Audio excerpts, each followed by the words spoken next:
आप में से कितने लोगों ने उपदेशामृत ऑलरेडी पढ़ा हुआ है? बहुत ही इंटरेस्टिंग बुक है उपदेशामृत। और जब मैंने पढ़ा तो मुझे लगा कि ये हमें हर साल में एक बार ज़रूर पढ़नी चाहिए। और इतनी प्रैक्टिकल बुक है, इतना अच्छा हमें ज्ञान देती है, इसलिए महाराज ने टॉपिक सेलेक्ट किया कि ये हमें देना चाहिए। और इसके हम लोग 8 श्लोक लेंगे, 1 to 8। सो फर्स्ट जो स्लाइड मैंने तैयार की वो यही था कि पर्पस क्या है उपदेशामृत पढ़ने का। तो उपदेशामृत बेसिकली 500 साल पहले लिखा गया था। और उपदेशामृत एक लाइटनिंग टेलीग्राम की तरह है। लाइटनिंग टेलीग्राम क्या होता है आपको पता है? अब तो हम व्हाट्सएप वाले ज़माने में जी रहे हैं, लेकिन एक टाइम था जब कोई भी मैसेज भेजना होता था तो कोई उस टाइम और कोई ज़रिया नहीं होता था, सिर्फ टेलीग्राम्स होते थे, लेटर्स एंड टेलीग्राम्स। तो लेटर्स एंड टेलीग्राम्स में क्या होता था कि जो टेलीग्राम्स होते थे वो थोड़े से कॉस्टली होते थे। उनमें से भी एक होता था लाइटनिंग टेलीग्राम। लाइटनिंग टेलीग्राम और भी कॉस्टली होता था। उसमें क्या था कि जो मैसेज लिखना होता था वो सिर्फ छोटे छोटे वर्ड्स में लिख के भेजते थे, क्योंकि हर वर्ड के पैसे लगते थे। तो इसीलिए जो ये उपदेशामृत है ये बिल्कुल लाइटनिंग टेलीग्राम की तरह है। यानी इसमें जो कुछ लिखा हुआ है वो बिल्कुल क्रिस्प तरीके से लिखा है। क्रिस्प मतलब कि बहुत ही ईजी और बहुत ही कम शब्दों में। और अगर एक उपदेशामृत ही हम अपने लाइफ में फॉलो कर लेते हैं तो फिर हमें और कुछ करने की ज़रूरत नहीं है। इतनी अच्छी बुक है ये। सो उपदेशामृत पढ़ने से क्या होगा कि हम भक्ति के किसी भी लेवल पर हैं, बेशक हम अभी न्योफाइट डिवोटी हैं, यानी अभी अभी हमने भक्ति शुरू की है, या हम मध्यम भक्त हैं या उत्तम भक्त हैं, लेकिन हमारी प्रोग्रेस निश्चित है ही है। हमें पता लगता है कि हमारे अंदर क्या क्या कमियां हैं, या प्रैक्टिकली हम उन कमियों को कैसे चेंज कर सकते हैं, अपने अंदर से कैसे निकाल सकते हैं। तो ये उपदेशामृत पढ़ के हम अपने सेल्फ एनालिसिस कर सकते हैं। सेल्फ एनालिसिस का मतलब होता है कि आत्म साक्षात्कार कर सकते हैं कि इन कमियों को हमें अपने जीवन से निकालना है। और भक्ति कितनी ज़रूरी है हमारी लाइफ में, कितनी अर्जेंट है, कितनी ज़्यादा आवश्यकता है भक्ति करने की, ये हमें पता लगता है उपदेशामृत पढ़कर। इसके अलावा डे टू डे लाइफ में मतलब प्रैक्टिकली हम भक्ति को कैसे अपने जीवन में उतार सकते हैं। जैसे कि थ्योरेटिकल कम है, प्रैक्टिकल ज़्यादा है। थ्योरेटिकल का मतलब होता है कि आपने पढ़ा पढ़ा पढ़ा, जैसे लॉ हम पढ़ते हैं, लेकिन लॉ पढ़ने के बाद उसे इम्प्लीमेंट करना होता है कि आपकी ये पर्टिकुलर सिचुएशन है तो इस सिचुएशन में आप कैसे डील करोगे। तो वो लॉ की इम्प्लीमेंटेशन होती है। तो इसी तरह से जो उपदेशामृत है वो हमें प्रैक्टिकली भक्ति को अपनी लाइफ में कैसे इम्प्लीमेंट करना है, कैसे उसे लागू करना है, कैसे उसे अप्लाई करना है, ये हमें सिखाती है। इसीलिए इसका जो थीम है इसको 3 पार्ट्स में डिवाइड कर सकते हैं हम। एक तो है माइंड एंड सेंस कंट्रोल, तो बॉडी माइंड एंड स्पीच, या इसको हम BMW कह सकते हैं, बॉडी माइंड एंड वर्ड्स। थोड़ा सा इजी है याद रखने में कि बॉडी को कैसे कंट्रोल करना है, माइंड को कैसे कंट्रोल करना है, और हमारे वर्ड्स, हमारी जो स्पीच है वो कैसे कंट्रोल होगी। ये श्लोक संख्या 1 से लेकर 3 तक में दिया गया है। उसके बाद 4 और 5 जो है वो साधु संघ के बारे में है कि साधु संघ हमें कैसे करना चाहिए, किस भक्त के साथ कैसा हमारा व्यवहार होना चाहिए, और कैसे हम अपनी भक्ति में जो डिवोटीज हैं उनके साथ व्यवहार करके कैसे भक्ति में आगे बढ़ सकते हैं, जिससे कि हमारे ऑफेंसेस जो हम 10 अपराध करते हैं या 6 अपराध, वैष्णव के प्रति 6 अपराध करते हैं, उन अपराधों से कैसे बच सकते हैं। तो ये इसमें बहुत अच्छी तरह बताया गया है। और ये बताया गया है कि एक शुद्ध भक्त बनने से पहले ये बहुत ज़रूरी है कि हम अपनी इंद्रियों पे कंट्रोल करना सीखें, क्योंकि जब तक इंद्रियों पे कंट्रोल नहीं करेंगे तो हम भगवान के दास नहीं हो सकते। जबकि हमारा लाइफ का एम क्या है, जीवेर स्वरूप है कृष्ण नित्य दास। तो भगवान का दास बनने के लिए अपनी इंद्रियों का स्वामी बनना ज़रूरी है, ये हमें इस बुक से पता लगता है। और इस्कॉन का, श्री प्रभुपाद का जो सपना था इस्कॉन बनाने का, या जो पर्पस था, वो हमें पता लगता है उपदेशामृत पढ़कर। और ग्रेजुअली हम कैसे अपने आप को भक्ति में डेवलप करते हैं, कि कैसे अपनी सेंसेस को कंट्रोल करके या सिर्फ अपनी वाणी को कंट्रोल करके भक्ति में आगे बढ़ा जा सकता है, ये हमें इससे पता लगता है। सो ये इसका बेसिक थीम है। और डिवीजन मैंने जैसे आपको बताया कि 1 से 3 श्रद्धा के बारे में है। श्रद्धा कैसी होती है, एक बनाना ट्री की तरह होती है। बनाना ट्री आपने देखा, केले का जो पेड़ होता है उसका तना ना बहुत ही सॉफ्ट होता है, मतलब उसमें से एक एक लेयर निकालते जाओ तो कुछ नहीं बचेगा। तो श्रद्धा भी ऐसी ही है, क्योंकि श्रद्धा हमारी कभी भी डगमगा सकती है। तो श्रद्धा से निष्ठा के स्तर पे कैसे पहुंचेंगे? निष्ठा का मतलब हो जाता है बैनियन ट्री। बैनियन ट्री होता है बरगद का पेड़। तो बरगद का पेड़ एक बार आपने लगा दिया तो उसके जो डाल है उसी से जड़ें अपने आप निकलती जाती हैं, और वो जड़ें जो है वो इतनी ज़्यादा उसको मजबूत कर देती हैं कि वो कोई भी उसे हिला नहीं सकता। तो एक ये जो एनालॉजी है कि बनाना ट्री से बैनियन ट्री में हमारी भक्ति कैसे बढ़े, यानी हम कैसे एक कोमल श्रद्धा से लेकर निष्ठा के स्तर पर पहुंचे, ये हमें पता लगता है। तो 1 to 3 है श्रद्धा के बारे में, 4 to 6 है साधु संघ के बारे में कि कैसे हमें वैष्णवों के साथ व्यवहार करना चाहिए। 7 जो है वो है भजन क्रिया, अनर्थ निवृत्ति और रुचि। भजन क्रिया, अनर्थ निवृत्ति और रुचि, यानी हमारी कैसे हमारी साधना स्ट्रांग हो। हमारी अनर्थ निवृत्ति जब तक नहीं होगी तो साधना स्ट्रांग नहीं होगी। तो अनर्थ निवृत्ति कैसे होगी और अनर्थ का मतलब क्या होता है ये हमें बताया गया है इस बुक में, और रुचि कैसे बढ़ेगी भगवान में। देन 8 आसक्ति। आसक्ति का मतलब क्या होता है? अटैचमेंट। और अगर हम इसको हिंदी में देखें, आसक्ति का मतलब होता है जो आ तो सकती है लेकिन जा नहीं सकती। तो आसक्ति ऐसी होती है चाहे वो किसी भी चीज़ से हो। अगर हमें टीवी देखने का एडिक्शन हो गया तो वो भी आसक्ति है, वो एक बार आ जाता है लेकिन वो जाना बहुत मुश्किल होता है।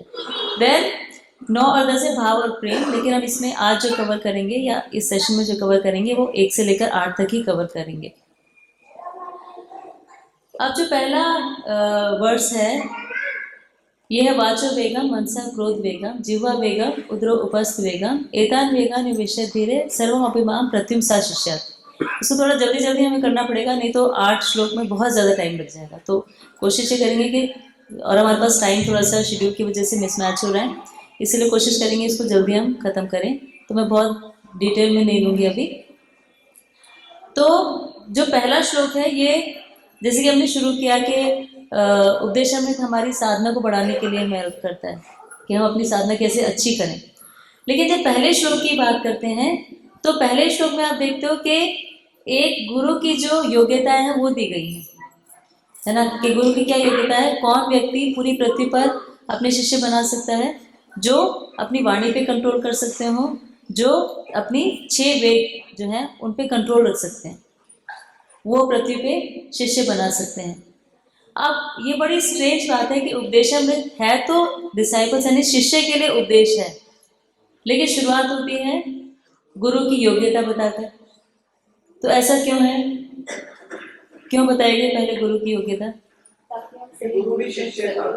हाँ, ताकि हम सही गुरु चुन सकें, क्योंकि ये जो 6 वेग हैं इनको कंट्रोल करना हमारे अपने बस की बात नहीं है, वो हम किसी की गाइडेंस में ही कर सकते हैं। और गाइडेंस किसकी होगी?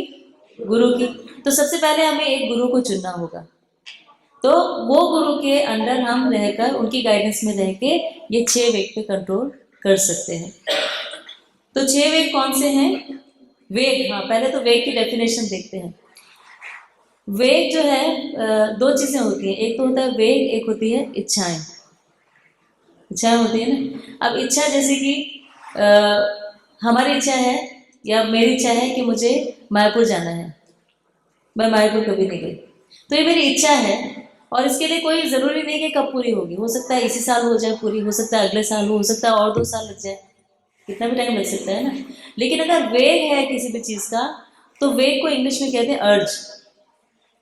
अर्ज, और अर्ज जो बना है वर्ड वो बना है अर्जेंसी से।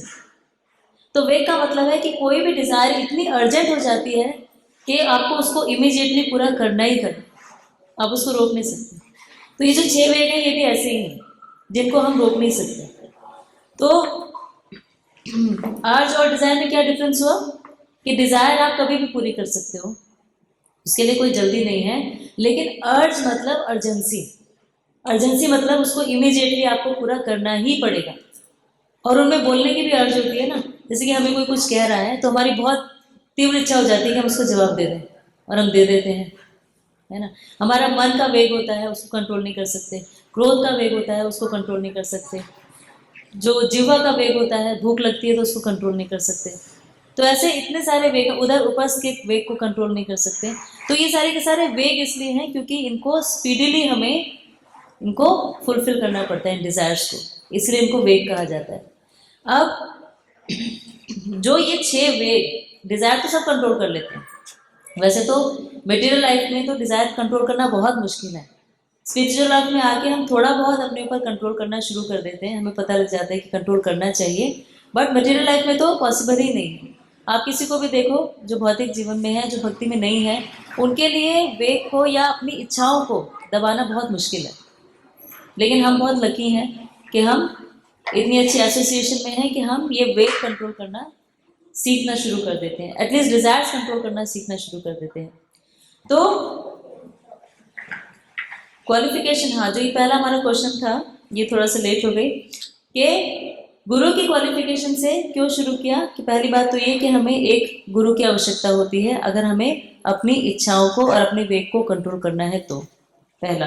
दूसरा ये कि जो गुरु है उनमें बहुत रेगुलेटिव और पॉजिटिव क्वालिफिकेशन दोनों है। रेगुलेटिव क्वालिफिकेशन का मतलब कि वो वेग कंट्रोल कर सकते हैं, और पॉजिटिव क्वालिफिकेशन मतलब उनका कृष्ण से इतना स्ट्रॉन्ग अटैचमेंट होता है कि वो 24 घंटे कृष्ण कॉन्शियस है। कैसे? जैसे कि एक अग्नि है, अग्नि में क्या प्रॉपर्टीज हैं, अग्नि में क्या योग्यता है, किसी भी चीज़ को जला सकती है। और उसी अग्नि में अगर एक लोहा रहता है तो लोहे में भी वही प्रॉपर्टीज आ जाती हैं। लोहा भी उतना ही किसी भी चीज़ को टच करेगा तो जला देगा, अगर वो अग्नि में कांस्टेंट अग्नि के साथ जुड़ा हुआ है तो ऐसे ही गुरु हैं, क्योंकि वो 24 घंटे कृष्ण कॉन्शियस हैं, तो कृष्ण की सारी क्वालिटीज उनमें आ जाती हैं। फिर हमें उपदेशामृत के माध्यम से या इस श्लोक के माध्यम से एक डायरेक्शन मिल जाती है।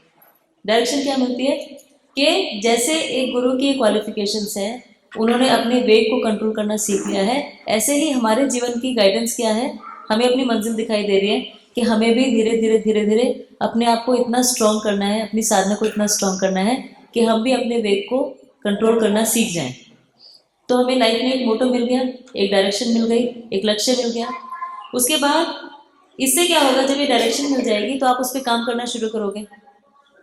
हमारा माइंड तो इधर उधर घूमता रहता है ना, जब तक उसको कोई डायरेक्शन नहीं है। लेकिन जैसे ही हमारे को एक डायरेक्शन मिल जाती है तो हम उस पर काम करना शुरू कर देते हैं।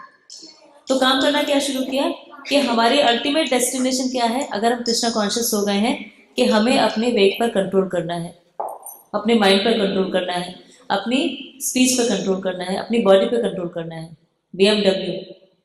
तो ये डायरेक्शन हमें मिल गई, और इसी डायरेक्शन पे बढ़ते बढ़ते बढ़ते हम कृष्ण प्रेम को अपने मन में उद्धत कर सकते हैं। क्योंकि इससे क्या होगी, हमारी अनर्थ निवृत्ति होती जाएगी, हमारी प्योरिफिकेशन बढ़ती जाएगी, और जब हम प्योरीफाई होंगे तो ही तो हम कृष्ण प्रेम को उद्धत कर पाएंगे। क्यों? क्योंकि कृष्ण कौन है? कृष्ण परम पवित्र हैं। जैसे कि अर्जुन कहते हैं, परम ब्रह्मा परम विष्णु परम ब्रह्मा परम धामम पवित्रम परमम भवा पुरुषम शाश्वतम दिव्यम आदि देवम अजम विभु अहुस्तम ऋषि सर्वे देव ऋषि नारद तथा आसितो देवलो व्यास स्वयं च ब्रविष्य में।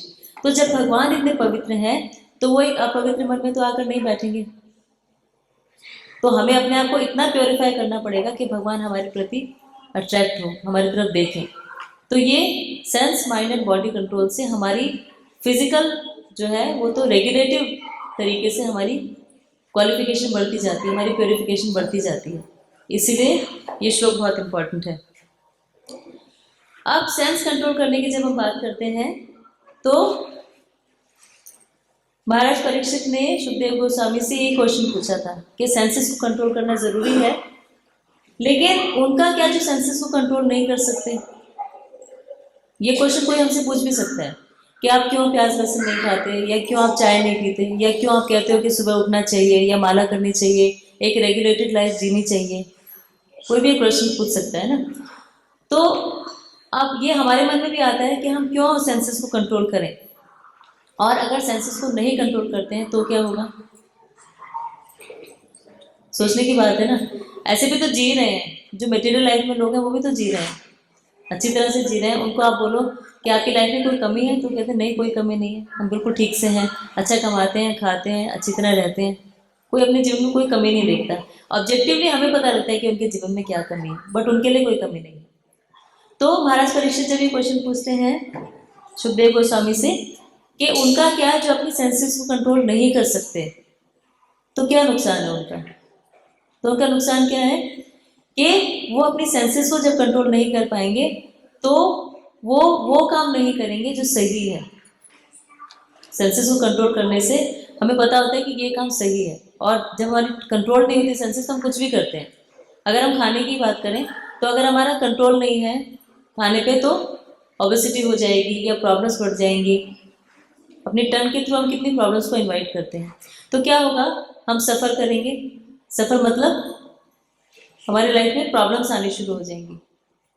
और ये सफरिंग्स जो हैं, इन सफरिंग से बचने के लिए क्या करना पड़ेगा? रेगुलेटेड लाइफ जीनी पड़ेगी। लेकिन मान लो हमने अपनी सेंसेस को कंट्रोल नहीं रखा और हमने एक अनरेगुलेटेड लाइफ जी, तो इसका मतलब हम कुछ ना कुछ सिंफुल एक्टिविटी करते रहेंगे। सिंफुल मतलब पापपूर्ण कार्य करते रहेंगे। तो जब पापपूर्ण कार्य करेंगे तो उससे क्या होगा? लाइफ में डिस्टर्बेंसेस होंगी और कॉन्शियसनेस खराब होगी और क्या खत्म होते जाएंगे? प्रारब्ध बढ़ते जाएंगे और उसके लिए हमें सफर करना पड़ेगा। अब जब सफर करना पड़ेगा तो सफरिंग से बचने के लिए क्या करना होगा? वो जो सफरिंग हमें हो रही है उससे बचने के लिए क्या करना पड़ेगा? जैसे कि ज्यादा खा लिया तो सफरिंग क्या है? स्टमक इन्फेक्शन हो गया, और उसका फिर क्योर क्या है? आपने उपवास रखा एक दिन, अगर हम नेचुरल तरीके की बात करें, अपने आपने ऐसे प्रायश्चित किया ना कि आपने एक दिन ज़्यादा खा लिया था तो उपवास रखा और आपका स्टमक बिल्कुल ठीक हो गया। यही करते हैं ना हम, तो इसका मतलब हमने कोई ना कोई प्रायश्चित किया।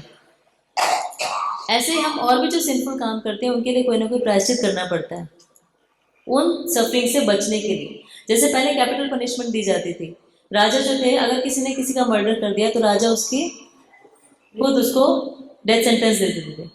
डेथ सेंटेंस से क्या होता था कि उस व्यक्ति को इस जन्म के बाद में दोबारा सफर नहीं करना पड़ेगा, क्योंकि इसी जन्म में उसको उसके किए का फल मिल गया, खत्म हो गया ना उसका पाप। लेकिन अगर उसने पाप किया और उसने अटोनमेंट नहीं किया, उसने प्रायश्चित नहीं किया, तो क्या होगा? उसको मल्टीफोल्ड सफरिंग्स झेलनी पड़ेगी। लेकिन उसमें क्या होता है कि हमारा जो अटोनमेंट है, हमारा जो प्रायश्चित है, वो वॉलंटरी होना चाहिए। वॉलंटरी मतलब हम किसी पे पनिशमेंट इम्पोज कर भी दें तो कोई ज़्यादा फायदा नहीं होता। जैसे कि इसमें इस श्लोक में श्री प्रभुपाद ने 3 एनालिसिस यूज़ की हैं कि एक तो उन्होंने कहा कि जैसे लोग प्रायश्चित करते हैं फिर वही काम करने लग जाते हैं, तो उसकी एनालिसिस उन्होंने यूज़ की कि कुंजर स्नान। कुंजर स्नान होता है कि एक हाथी नदी में स्नान करने के लिए जाता है और बाहर आके वापस अपने ऊपर बहुत सारी धूल मिट्टी डाल देता है, तो उसके स्नान का कोई फायदा नहीं हुआ, है ना।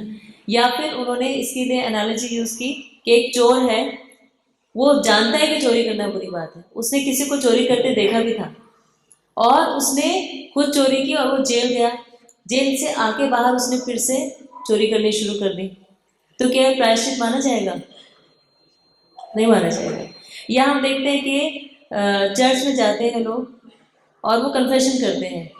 कन्फेशन मतलब कि अपने जो पाप किए थे उनको जाके वो फादर के सामने कबूल कर लेते हैं कि हमने पूरे हफ्ते में ये पाप किए। लेकिन संडे को वो कबूल करके आए और मंडे से उन्होंने फिर से पाप करने शुरू कर दिए। तो क्या ये कन्फेशन या क्या ये अटोनमेंट माना जाएगा? प्रायश्चित माना जाएगा? नहीं कह सकते। क्यों? क्योंकि उनकी जो प्रवृत्ति थी वो चेंज नहीं हुई। जैसे कि एक चोर था और वो उसका स्वभाव था चोरी करना, तो वो एक साधु संघ में चला गया, मतलब वो कुछ लोग तीर्थ जा रहे थे तो वो उनके साथ में चला गया। लेकिन जब वो तीर्थ पे चला गया, रात हुई तो उसकी तो आदत थी चोरी करना, तो उसने क्या किया, उसका मन हुआ कि चोरी की जाए, लेकिन उसको बार बार ये भी लग रहा था कि मैं चोरी क्यों करूं, मैं तो इतनी अच्छी जगह पे आया हूँ। लेकिन अपनी आदत से मजबूर होके उसने चोरी तो नहीं की, सबका सामान एक का इधर एक का उधर उल्टा पुल्टा करके रख दिया। सुबह सब उठे तो सबको सामान नहीं मिल रहा था, तो उन्होंने देखा तो कुछ देर में सबका सामान इधर उधर रखा हुआ मिल गया। तो फिर उन्होंने मतलब फिर उसने कन्फेस किया कि एक्चुअली मैं एक चोर हूँ और मेरी आदत है चोरी करना, और मैं यहाँ आया था तो मुझे बुरा भी लग रहा था कि मैं चोरी क्यों करूँ, इसलिए मैंने सामान इधर उधर कर दिया था। लेकिन एक्चुअल अटोनमेंट क्या होता है, जिसमें कि हम अपनी सिंफुल मेंटालिटी को ही चेंज कर लें, मतलब कि हम अपने आप को ऐसा बना लें जिससे कि हमारी इच्छा ही ना हो पाप करने की, और वो वॉलंटरी है। वॉलंटरी मतलब कि जब तक हम नहीं चाहेंगे तब तक नहीं हो सकता, बाहर से नहीं हो सकता। ठीक है। तो रिफॉर्म करने के लिए क्या करना पड़ेगा? वॉलंटरी अटोनमेंट अपने आप करना पड़ेगा, और इसमें पनिशमेंट कोई काम नहीं कर सकती। पनिशमेंट मतलब कि हम किसी को सजा भी दे देंगे चोरी की, उसको कह भी देंगे चोरी करना बुरी बात है, उसको रिफॉर्मेशन सेंटर में भी भेज देंगे, लेकिन जब तक उसने नहीं सोचा कि उसे बदलना है तब तक कोई फायदा नहीं, वो नहीं बदलेगा। तो रिफॉर्म करने के लिए क्या करना पड़ेगा? अपनी सिंफुल मेंटालिटी को खत्म करना पड़ेगा। सिंफुल मेंटालिटी मतलब हमारी जो पाप करने की प्रवृत्ति है उसको खत्म करना पड़ेगा। और वो कैसे खत्म होगी? हरे कृष्ण महामंत्र के जब से खत्म होगी। क्यों खत्म होगी? क्योंकि वो हमारे पाप कर्मों को जला देती है। तो उससे क्या होगा? अगर इसको रिवर्स उसमें देखें तो पाप हम क्यों कर रहे हैं? क्योंकि हमें ये नहीं पता कि सही क्या है ना। और जब हम कृष्णा कॉन्शियसनेस में आते हैं तो हमारे को ये पता लग जाता है कि हमें ऐसे ऐसे करना चाहिए, और अब तक जो हम जीवन जी रहे थे इसमें ये कमियां थी, ये गलतियां थी। तो इसीलिए हमारी जो पाप करने की प्रवृत्ति होती है वो हमारे ज्ञान की वजह से खत्म हो जाती है। हमें एहसास हो जाता है, हमें पता लग जाता है कि ये जो हम कर रहे हैं ये गलत है। और जो व्यक्ति करता जा रहा है उसको एहसास ही नहीं है ना। इसीलिए हमारी पापपूर्ण प्रवृत्ति को खत्म करती है कृष्ण कॉन्शियसनेस। तो इसके लिए एक बहुत छोटी सी वीडियो है।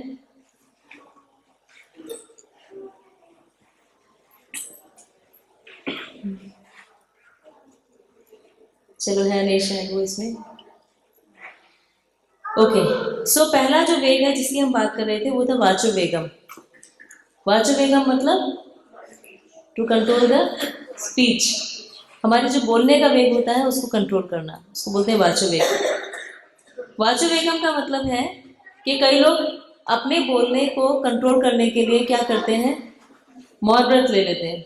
जैसे अभी थोड़े दिन पहले की बात है, मेरी एक फ्रेंड है, उन्होंने मैंने उनको फ़ोन किया तो उनका मैसेज आया कि मैं मौन व्रत में हूँ 1 महीने के लिए, यहाँ पर हूँ और मैं मौन व्रत में हूँ, तो मुझे व्हाट्सएप कर दो। तो व्हाट्सएप कर देने से मौन व्रत रहेगा? बताओ, मतलब मौन व्रत है इसलिए व्हाट्सएप कर दो। ऐसे व्हाट्सएप का क्या मतलब, ऐसे मौन व्रत का क्या फ़ायदा? तो वाचो वेगम के लिए हम बहुत सारे तरीके अपनाते हैं, बहुत से टेक्निक्स अपनाते हैं। या हमारी जो अर्ज टू स्पीक होती है, क्यों होती है? कर्मी या ज्ञानी जब हम होते हैं हमें लगता है कि हमें बहुत कुछ मालूम है, तो हम अपने पांडित्य का बखान करने के लिए सबको बताते जाए कितना कुछ पता है।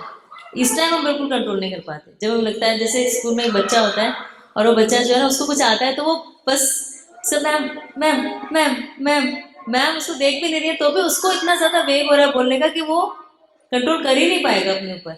ऐसे हम भी ऐसे ही करते हैं, अगर हम अपनी स्पिरिचुअल लाइफ में भी हैं या हम अपनी मटेरियल लाइफ में तो भी ऐसे ही करते हैं। अगर हमें कुछ आता है, और एक तो ये डर होता है कि आता है तो बता दो, क्योंकि अगला क्वेश्चन हो सकता है नहीं आता हो।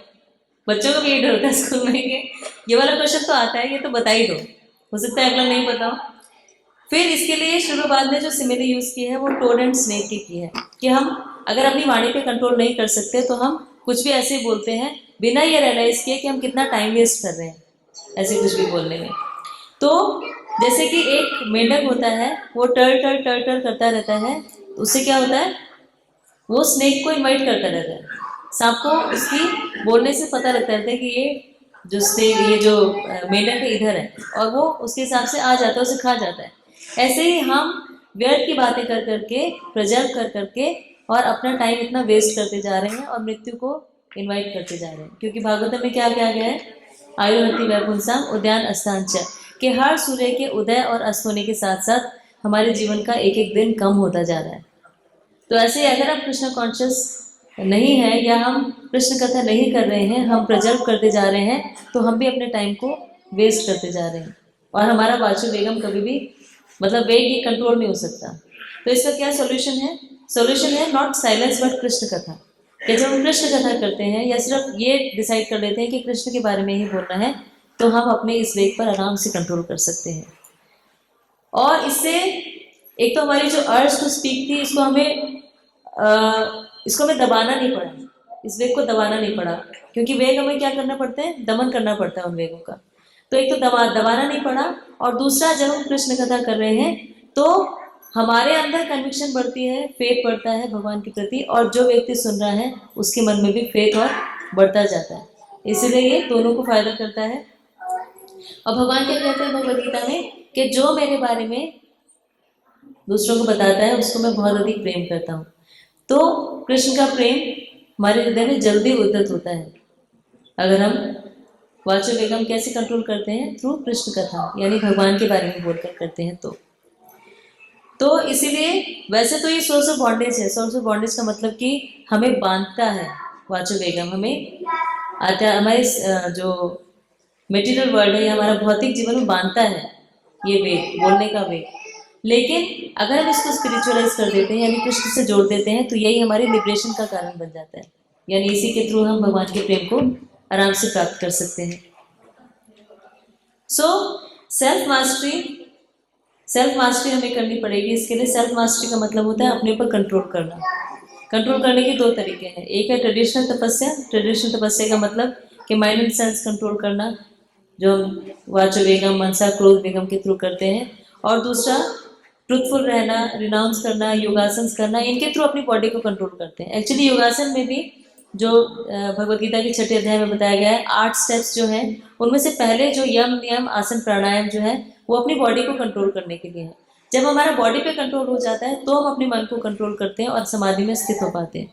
इसीलिए सबसे पहले क्या करना पड़ेगा, बॉडी को कंट्रोल करना है। और बॉडी कंट्रोल करने में टंग जो है वो बहुत इंपॉर्टेंट है। देखते हैं वही तो। और दूसरी क्या है, under the guidance of Guru and in association of devotees हम पंचरात्रिक तपस्या करते हैं, मतलब भक्ति प्रैक्टिस करते हैं। जैसे कि हम लोग स्पिरिचुअल रिट्रीट में आए हैं तो ये हम भक्ति अपनी बढ़ाने के लिए आए हैं। और 4 रेगुलेटरी प्रिंसिपल्स फॉलो करते हैं, वो भी हमारे वेग को कंट्रोल करने में हेल्प करता है। क्योंकि कितना मुश्किल होता है अगर आप किसी भौतिकतावादी व्यक्ति को बोलोगे कि चाय छोड़ दो तो उनके लिए नेक्स्ट टू डेथ है कि चाय पीना छोड़ दें, कैसे रहेंगे। बहुत मुश्किल है चाय छोड़ना। या उनको बोलो कि प्याज लहसुन नहीं खाना, या आपको बाहर कुछ नहीं खाना, या आपको सिर्फ कृष्ण प्रसाद एक्सेप्ट करना है, तो उनके लिए एक कृष्ण कॉन्शियस लोग उनके लिए एक एलियन जैसे हो जाते हैं। एलियन मतलब कि उनको लगता है कि ये किसी दूसरे प्लेनेट से आ गए, यहाँ के नहीं है। तो उनके लिए बहुत डिफिकल्ट है ये एक्सेप्ट कर पाना इस बात को, और हमारे लिए कितना ईजी है ना। तो अपनी सेल्फ मास्टरी जब हम करते हैं, अपने ऊपर कंट्रोल करना सीख जाते हैं, तो ये हमारा वास्तविक प्रायश्चित है। और उसके लिए हमें क्या करना पड़ेगा, क्या करना पड़ेगा उसके लिए, अपनी डोरमेंट कृष्ण कॉन्शियसनेस को जगाने के लिए कृष्ण कृष्ण हरे हरे, हरे राम राम राम हरे हरे। सो ये हमारी ट्रेनिंग है। ये जो श्लोक है ये हमें ट्रेन कर रहा है। मन को कंट्रोल करना वाणी को कंट्रोल करने से भी ज्यादा डिफिकल्ट है, क्योंकि वाणी तो फिर भी आप कंट्रोल कर लोगे, बोलना बंद कर दोगे या चुप रहोगे, लेकिन मन तो फिर भी, मन में तो विचार आते ही रहते हैं। और जो हमारे साइंटिस्ट वो बताते हैं कि जब हमारे मन में विचार आते हैं, मतलब हमारे मन में जो कांस्टेंट विचार आते हैं वो 60 या 70 हज़ार विचार 1 मिनट में भी आ सकते हैं। इतना स्ट्रांग होता है हमारा मन, कहीं भी पहुंच जाता है, पास में, फ्यूचर में, प्रेजेंट में, कहीं पे भी जा सकता है। तो उसको, चाहे उसमें रैंडम थॉट्स आए या सिस्टमेटिक थॉट्स आए। रैंडम थॉट्स का मतलब होता है कि हम बैठे तो यहाँ हैं लेकिन हमें पुरानी आज से 10-15 साल पहले की कोई बात याद आ गई, है ना। या सिस्टमेटिक थॉट्स का मतलब कि कल सुबह पेपर है तो अभी हमें जो जो याद करना था वो हम मन में रिवाइज कर रहे हैं। तो थॉट प्रोसेस तो मन में चलती रहेगी हमेशा, उसको नहीं रोक सकते। तो बोलना बंद किया जा सकता है, लेकिन हमारा जो माइंड है उसको स्टॉप करना या उसको रोकना या उसके विचारों को रोकना बहुत मुश्किल है। महाराज ने एक टेक्स्ट में बताया था, मन का क्या मतलब होता है। मन का मतलब होता है विचारों का सतत प्रवाह। तो विचार हमारे मन में सतत यानी कॉन्स्टेंटली चलते ही रहते हैं। इसलिए वाचो वेगम से डिफिकल्ट है मनसा क्रोध वेगम, मन को कंट्रोल करना और क्रोध को कंट्रोल करना। तो इसका सोल्यूशन क्या है मन को कंट्रोल करने का, कि जैसे एक बच्चा है, बच्चे को आप कंट्रोल नहीं कर सकते। अगर उसे शरारत करनी है, उसको भागना दौड़ना है तो वो भागेगा ही, वो हमारी तरह से बैठ के सुनेगा नहीं लेक्चर, है ना। और अगर हमने उसको कुछ भी एंगेजमेंट नहीं दी तो हो सकता है वो कोई चाकू उठा ले, कोई चीज़ ऐसी ले ले जिससे उसको नुकसान हो सकता है, कहीं पंखे में हाथ डाल दे, कहीं कुछ भी कर दे, ऐसे उसको कुछ भी कर सकता है। तो जब अगर हमें पता है कि बच्चे को कंट्रोल हम नहीं कर सकते, उसको नहीं बैठा सकते, तो एटलीस्ट उसको ऐसे खिलौने ला के दे दे जिससे वो एंगेज रहे। ऐसा कुछ ना कुछ एंगेजमेंट देनी पड़ेगी ना। तो मन को भी हमें एंगेजमेंट देनी है। और एंगेजमेंट क्या है, हमारी 16 माला का जप, कि 2 घंटे तो हमारा माइंड एंगेज है ही है, उसके अलावा जब हम सर्विसेज करते हैं वो भी एक एंगेजमेंट है। इसीलिए मन को कंट्रोल करने का सोल्यूशन क्या है? उसको एक सेफ एवेन्यू देना, और सेफ एवेन्यू क्या है? कृष्ण कॉन्शियसनेस देना। जब हम कृष्ण कॉन्शियसनेस उसको दे देंगे तो अपने आप हमें मन को कंट्रोल करने की जरूरत नहीं पड़ेगी, वो ऑटोमेटिकली कंट्रोल हो जाएगा। जैसे कि सूर्य के आते ही हमें अंधेरे को हटाने की जरूरत नहीं पड़ती, जो अंधेरा है वो ऑटोमेटिकली खत्म होता जाता है। ऐसे ही जब हम अपने मन को कंट्रोल, जब हम कृष्ण कॉन्शियस हो जाते हैं तो मन को कंट्रोल नहीं करना पड़ता, ऑटोमेटिकली वो कंट्रोल होता जाता है। और अगर फिर भी माइंड कंट्रोल नहीं हो रहा तो क्या करें? हमने एंगेजमेंट भी दे दी, हमने माला का जप भी शुरू कर दिया, 16 माला भी करते हैं, लेकिन फिर भी हमारी मनस्थिति में कोई डिफरेंस नहीं आ रहा, कोई फर्क नहीं पड़ रहा, तो क्या करना होगा?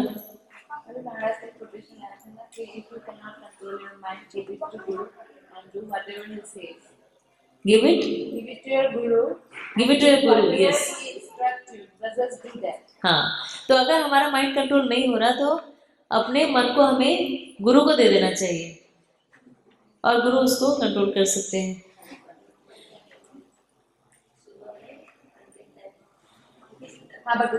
वजह शिक्षा में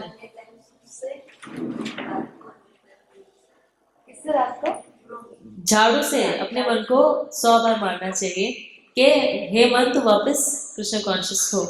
लेकिन आर्टिफिशियल तरीके से वो नहीं हो सकता। जैसे कि एक वो थे, साधु थे, और वो मन को कंट्रोल करना चाहते थे, तो उनका मन ना जलेबी खाने का बहुत कर रहा था, तो वो अपने मन को कंट्रोल भी करना चाह रहे थे, तो उन्होंने क्या किया, एक हाथ में वहाँ गोबर पड़ा हुआ था वो उठा लिया और एक हाथ में जलेबी रखी, और मन को अपने दबाने के लिए बोल तो रहे थे जलेबी और खा रहे थे गोबर। लेकिन ऐसे कंट्रोल हो सकता है क्या? आर्टिफिशियल तरीके से नहीं हो सकता ना। तो मन को आपको कंट्रोल करने के लिए एंगेजमेंट देनी है। एंगेजमेंट देने के साथ साथ हमें, जैसे महाराज ने अभी बताया था कि अगर हमें कृष्ण कॉन्शियस होना है तो ये हमारी अपनी रिस्पॉन्सिबिलिटी है कि एक डॉक्टर के पास हम गए हैं, हम बीमार हैं, तो डॉक्टर हमें प्रिस्क्रिप्शन लिख के दे देगा कि ये दवाई लेनी है, इस समय लेनी है, और खाली पेट लेनी है, ये खाना है, ये छोड़ना है। लेकिन अल्टीमेटली ठीक होने की रिस्पॉन्सिबिलिटी हमारी अपनी है। ठीक तो हमें होना है ना।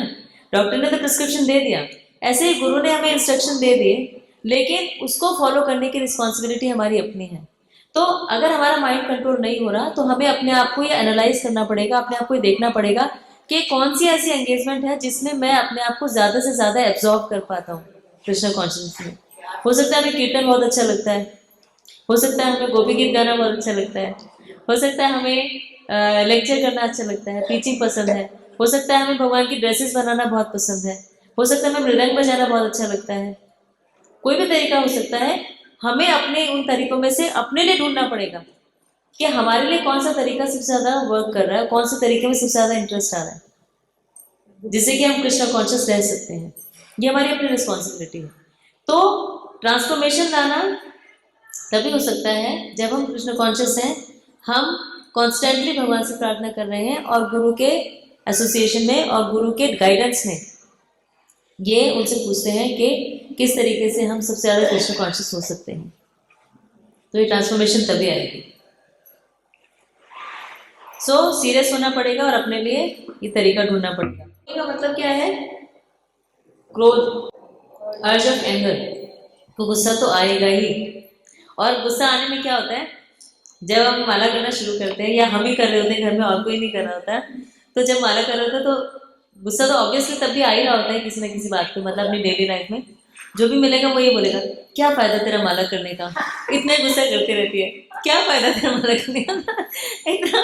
इतना ज्यादा वो करना शुरू कर देते कि क्या तुम भक्ति क्या कर रहे हो, तुम तो उतना ही गुस्सा करते रहो, क्या भक्ति कर रहे हो। और वो कैसे समझाएं कि भक्ति करनी शुरू की है अभी, तो पंखे का स्विच ऑफ कर दिया, घूमते घूमते उसको रुकने में तो टाइम लगेगा ना। वो भी हमारे ऊपर डिपेंड करते हैं कि हम कितनी अच्छी तरह माला कर रहे हैं। क्या पता हरे कृष्ण कृष्ण कृष्ण है, गैस बंद कर दी थी, हरे कृष्ण कृष्ण कृष्ण हरे हरे, देखना इतना टाइम अभी तक गए नहीं, तो हमारा माइंड इधर चलता रहता है। तो हम कितना सीरियसली भक्ति कर रहे हैं ये तो हमारी अपनी वो है ना, हम पे हमारे ऊपर डिपेंड करता है कि कितनी जल्दी ट्रांसफॉर्मेशन हमारे अंदर होने वाली है। तो क्रोध वेगम श्री बाबा ने बोला कि बिल्कुल डिफिकल्ट क्या, it is impossible to control, but we can channelize मतलब कि उसकी दिशा को हम मोड़ सकते हैं। जैसे कि एग्जाम्पल दिया गया था इस श्लोक में कि हनुमान जी ने क्या किया था, लंका जला दी। उनको इतना क्रोध आया, लेकिन क्रोध अपने लिए नहीं आया था, भगवान की वजह से उन्होंने जलाया। जगाई मथाई का एग्जाम्पल है या अर्जुन का एग्जाम्पल है, तो उन्होंने चैनलाइज कर दिया अपने क्रोध को। ऐसे हम अगर हम क्रोध को चैनलाइज कर सकते हैं तो क्रोध पे हम कंट्रोल कर पा रहे हैं, नहीं तो उल्टा हो जाता है, क्रोध हम पे कंट्रोल करता है और हम माया को सर्व करना शुरू कर देते हैं। और उसमें क्या नुकसान होता है कि एक तो ऑलरेडी क्रोध था, चीजें वर्स्ट हो गई, ऊपर से जिसपे क्रोध किया उसके साथ भी रिलेशनशिप खराब हो गई, दो नुकसान हो गए। इसलिए ये सबसे ज्यादा डिफिकल्ट वे है। लेकिन अगर हम इसको जो भक्तों की निंदा कर रहे हैं उनके अगेंस्ट यूज करते हैं, so it is good, it is spiritualise, तो वो स्पिरिचुअलाइज हो गया। भक्त की निंदा कर रहे हैं तो कैसे क्रोध यूज करेंगे, गुड क्वेश्चन। उस केस में हमें अपने आप में एनालाइज करना है कि हम कृष्ण कॉन्शियसनेस में क्यों आए थे, या हम एसोसिएशन लेने क्यों आए थे, हमारा मोटो क्या था कृष्ण कॉन्शियस होने का, तो फिर हम उस जगह को छोड़ सकते हैं। वो तो डिपेंड करता है कि हम किसके साथ हैं, मतलब ऐसे अवॉइड करना चाहिए क्रोध। देन जीवा वेगम मोस्ट डिफिकल्ट, गोलगप्पे देख के मन कर जाता है ना। लोगों को ऐसा लगता है, अभी हाँ, प्रभु जी बता रहे थे ऑफिस में एक लड़की है, क्योंकि ये करेंसी नोट्स बंद हो गए 50, 500, 1000 वाले, तो उसको जैसे ही मिले खुले पैसे उसने बोला कि आज मैं जाके गोलगप्पे खाऊंगी। एक दिन से गोलगप्पे नहीं खाए। तो कितना डिफिकल्ट है अपने जीवन को कंट्रोल करना हमारे लिए। तो और आपको पता है कि कई लोग ऐसे होते हैं जो नाश्ता करने के लिए, प्रभु जी के एक फ्रेंड है, वो नाश्ता करने के लिए जयपुर गए। जयपुर में एक जगह है चौकी रानी, वहां पे वो नाश्ता करने के लिए गए, दिल्ली से 200 किलोमीटर दूर, क्या तो वहां खाना खा के आते हैं। या लोग मूर्थल चले जाते हैं, पता नहीं कहाँ कहाँ चले जाते हैं, मतलब उनके लिए बड़ी नेचुरल नॉर्मल सी बात है क्या, जब वहां जाते हैं वहां का ये अच्छा होता है, यहाँ का ये अच्छा होता है, सबको पता होता है। तो इतना ज्यादा हैंकरिंग है खाने के लिए, मतलब इतना हम सोचते रहते 24 घंटे क्या खाएंगे क्या खाएंगे क्या खाएंगे क्या खाएंगे, मतलब हमारा वो इतना ज्यादा एक वेग इतना स्ट्रांग होता है। और भक्ति में आने के बाद भी वैसे पूरी तरह से कंट्रोल नहीं होता। तो एक्चुअली क्या है, अगर हम ऐसे ही कुछ भी खाते रहते हैं ना बिना सोचे कि क्या खा रहे हैं, तो we are committing suicide with our tongue, अपनी जीभ से हम अपनी आत्महत्या कर रहे हैं। क्यों? क्योंकि हमारी कॉन्शियसनेस खराब हो रही है, हम कुछ भी ऐसे खा रहे हैं। तो जैसे कि भगवद गीता के 3rd चैप्टर में श्लोक आता है ना, 14th श्लोक है, अन्नद भवन्ति भूतानि पार्जन्यत अन्न संभवा। उसके पर्पट में लिखा हुआ है कि क्योंकि एंड यूजर हम हैं, कुछ भी हम खा रहे हैं तो जिससे भी आया है, अगर हम उसे ऑफर करके नहीं खाते तो क्या होगा, उससे जुड़े हुए जितने भी पाप थे वो हमें लग जाएंगे, हमारी कॉन्शियसनेस खराब होगी। तो इसीलिए अभक्त के हाथ का या मायावादी या इन सब का हम अवॉइड करते हैं, हम अपने आप ही लें। और जिस तरीके से हम खाते हैं, या जिस तरीके से अगर हम मटेरियल वर्ल्ड में देखें, भौतिक जीवन में लोग खाते हैं, कैसे खाते हैं, वो जितना वो खा रहे होते हैं उसका 1/3 वो अपने लिए खा रहे होते हैं और 2/3 उनके फिजिशियन के लिए खा रहे होते हैं, क्योंकि खाते इतना है, या इस तरह से खाते हैं कि वो डॉक्टर ज्यादा जीते हैं उनके खाने की वजह से। डॉक्टर का क्या होगा। तो यस माता जी, इम्पोर्टेंस तो बहुत बढ़ गई है। एक्चुअली क्या है, पहले के टाइम में तो खाना जो था वो कभी बिकता ही नहीं था, खाने की चीजें बिकती नहीं थी। उसके बाद में एज कमोडिटी वो बिकने लग गई, और उसके बाद में अब जो टाइम है वो इतनी टॉर्चरस सिचुएशन है कि इतना मीडिया ने पब्लिसाइज कर दिया खाने को, हर जगह आप टीवी खोलोगे तो खाने से कितना आनंद मिल रहा है, कि वो चॉकलेट खा रहे तो उनके चेहरे पे इतनी बड़ी स्माइल है, पिज्जा खा रहे तो इतनी बड़ी स्माइल है ना, कुछ भी खाने की चीजें इतनी ज्यादा टेम्पटिंग हो गई हैं। और टॉर्चर क्या है कि एक तरफ तो खाने की चीजें इतनी टेम्पटिंग है, और दूसरी तरफ कोई अगर मोटा है तो उसको हम मतलब सीमिंगली अनटचेबल मान देते हैं, मतलब उसको देखना भी नहीं चाहते, है ना। कितनी टॉर्चर है कि एक तरफ खाने का इतना, एक तो ऑलरेडी कंट्रोल करना मुश्किल है टंग को, और कंट्रोल करने की कोशिश भी करते तो ऊपर से इतनी सारी ये एडवर्टीजमेंट्स बना दिए, तो और डिफिकल्ट सिचुएशन हो गई। तो इस सिचुएशन में अब फिर क्या होता है, लोग क्या करते हैं कि कई सारे ऐसे कॉलेज स्टूडेंट्स होते हैं जो कुछ खाते हैं उसके बाद में वॉमिट कर लेते हैं, हाथ डाल के मुंह में कि वो बॉडी में जाएगा तो मोटे हो जाएंगे। और खाना भी ज़रूरी है क्योंकि वहाँ के राजमा चावल बहुत अच्छे हैं या वहाँ का चाउमीन बहुत अच्छी है, कुछ भी खाते ही हैं। या उसके बाद में वो लिपोसक्शन और कितनी सारी चीज़ें होती हैं। या आप देखते हो आधे से ज़्यादा पेज भरे हुए होते हैं कि 10 दिन में मोटापा घटाइए 5 दिन में ये कम कीजिए वो कम कीजिए। कितने सारे एड्स, कितने सारी इंडस्ट्रीज इसमें से चल रही है। कॉस्मेटिक इंडस्ट्री है या जो ये हेल्थ इंडस्ट्री है, ये इसी वजह से चल रही है क्योंकि हमारा जीवा बेगम नहीं है। इस वजह से हम इतना अनकंट्रोल खाते हैं कि हम इस सिचुएशन में आ जाते हैं। तो इतनी एग्रेसिव मार्केटिंग की वजह से हमारी जो है कंट्रोल, टंग पे कंट्रोल और ज़्यादा डिफिकल्ट हो गया है। और वो डिफिकल्ट हो गया है तो उसके लिए हमें क्या करना पड़ेगा, सोल्यूशन क्या है उसका सोल्यूशन है कृष्ण प्रसाद खाना एक तो, दूसरा क्वांटिटी, वैरायटी और शेड्यूल। 3 चीज़ों का ध्यान रखना, quantity, variety and schedule. Actually variety जो है वो टंग से रिलेटेड है, मतलब जीभ हमारी बार बार वैरायटी मांगती है, टेस्ट मांगती है अलग अलग तरह का। और क्वांटिटी किससे रिलेटेड है, उदर, कि हमारा जीभ को इतना टेस्टी लग रहा है कि हमारा जो पेट है वो कह रहा है कि और खाते जाओ और खाते जाओ, तो पेट भरने के बाद भी हम खाते जाते हैं। और एक्चुअली जो हमारी ओबेसिटी है ना, जो मेन प्रॉब्लम है, उसका रीज़न हंगर नहीं है, भूख नहीं है, उसका हंगर है स्यूडो, उसका रीज़न है स्यूडो हंगर। स्यूडो हंगर का मतलब होता है कि भूख तो हमें, मतलब एक तो हो गया कि बहुत भूख लग रही है तो हमने आके बोला कि आज बहुत भूख लग रही है तो कुछ भी मिलेगा हम खा लेंगे। स्यूडो हंगर का मतलब होता है आज तो गुलाब जामुन खाने की भूख लग रही है, क्या करें, गुलाब जामुन खाने की भूख लग रही है। फिर भक्ति में भी, भक्ति रेड कारपेट की तरह हमें लगती है कि हम यहाँ आ गए तो सेफ हो गए, एक्चुअली सेफ नहीं है। फिर क्या होगा कि हम सोचेंगे हमें गुलाब जामुन तो बहुत पसंद है, डेली जगन्नाथ को गुलाब जामुन ही भोग लगा दो, अब वो तो प्रसाद हो गया है ना, या घर में बना के लगा दो तो भी प्रसाद हो गया। तो वो हमारा फिर जीवा वेगम नहीं हुआ ना, फिर से कंट्रोल नहीं हुआ, क्योंकि प्रसाद के माध्यम से फिर से हम वही सब खा रहे हैं। या हम क्या करते हैं, अगर हमारी कॉन्शियसनेस ऐसी है कि हम किसी डिवोटी से मिलने जा रहे हैं और ये सोच के जा रहे हैं कि ना उनके घर में बड़ा टेस्टी प्रसाद बनाती है माता जी, तो इसलिए जा रहे हैं, मतलब ये माइंड में आ रहा है, तो फिर हमारा जीवा वेगम कंट्रोल नहीं हुआ। तो ये सिचुएशंस एज भक्ति हमारे जीवन में आती जाती है। या कई बार क्या होता है कि लोगों के लिए प्रसाद का मतलब होता है कि वो मंदिर में गए, वो थोड़ी सी मिश्री या कुछ रख दिया उन्होंने और खत्म प्रसाद। और हमारे लिए इस्कॉन में आने के बाद क्या हमें पता लगता है कि पिज्ज़ा भी प्रसाद है, मंचूरियन भी प्रसाद है, फ्राइड राइस भी प्रसाद है ना। फिर धीरे धीरे क्या होता है, हम कहते तो हैं प्रसाद कि पिज्ज़ा प्रसाद खाने जा रहे हैं, लेकिन प्रसाद पीछे रह जाता है, पिज्ज़ा ज़्यादा याद रह जाता है कि इतने दिनों से खाया नहीं बाहर और गोविंदास में अच्छा मिलता है तो वही खाने जा रहे हैं। तो हमारी कॉन्शियसनेस तब भी खराब होनी शुरू हो जाती है, क्योंकि तब हम प्रसाद को एज मर्सी नहीं एक्सेप्ट कर रहे, हम क्या कर रहे हैं, उसको फॉर टेस्ट एक्सेप्ट कर रहे हैं। तो ये बहुत ही एक थिन लाइन है, इसको डिसाइड करना बहुत सूक्ष्म है, इसको डिसाइड करना कि क्या हम जीवा वेगन, हमारा जीवा वेग हो रहा है, उस वेग पे कंट्रोल हो रहा है या नहीं हो रहा है। बहुत मुश्किल होता है कंट्रोल करना।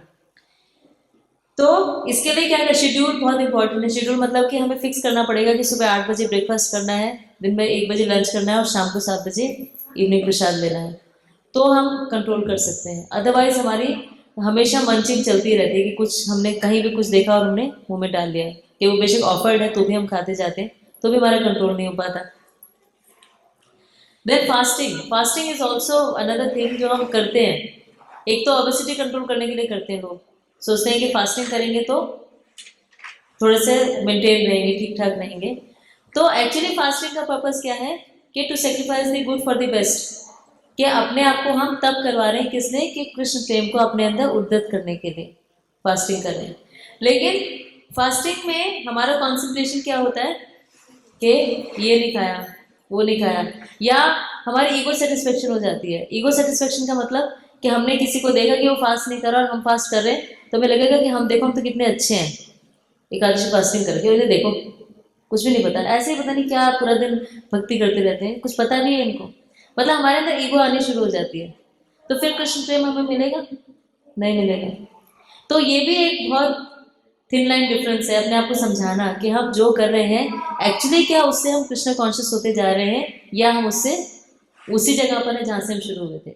मतलब एक्चुअली क्या है कि कोई भी काम हम कर रहे हैं, चाहे हम भौतिक जीवन में हैं चाहे आध्यात्मिक जीवन में, हमें आगे बढ़ना चाहिए। लेकिन अगर हम इस तरह से ये चीज़ों को नहीं समझते, एनालाइज नहीं करते, तो क्या होता है कि जैसे एक बैल होता है ना, वो एक खूंटे से बंधा हुआ है और वो गोलू का बैल है, तो वो गोल गोल गोल गोल घूमता जाएगा, तो चल तो रहा है वो रेगुलरली, लेकिन वो कहीं पहुंच नहीं रहा। तो ऐसे हम भी स्पिरिचुअल तो हो रहे हैं, लेकिन स्पिरिचुअल को हमने रिचुअल ही बना लिया खाली, कि सोलह करनी है, 4 नियम का पालन करना है, ऐसे रहना है, तिलक लगाना है, और उसके पीछे की जो हमारी कॉन्शियसनेस थी उसको हम भूलते जाते हैं। तो उपदेशमृत हमें याद दिलाती है कि हमारी एक्चुअल पर्पस ये था इसको शुरू करने का, और हमें उस पर स्ट्रिक्ट रहना चाहिए। सो ईगो फेस्टिंग हमारी नहीं होनी चाहिए, वेट कंट्रोल के लिए फास्ट नहीं होना चाहिए। और फास्ट करने में हमारे मतलब सबसे अच्छा फास्ट क्या है? निर्जला बहुत अच्छी है। निर्जला के बाद में वाटर फास्टिंग अच्छी है। वाटर फास्टिंग भी नहीं करते तो फ्लूइड फास्टिंग अच्छी है। फ्लूइड फास्टिंग मतलब जैसे शेक्स ले लिए या कुछ ऐसा लिक्विड फॉर्म में ले लिया। उसके बाद में फ्रूट फास्टिंग, फल ले लिए, वो भी अच्छा है। उसके बाद में रॉ फूड मतलब कि कच्चा ही खाना है, पका हुआ नहीं लेना।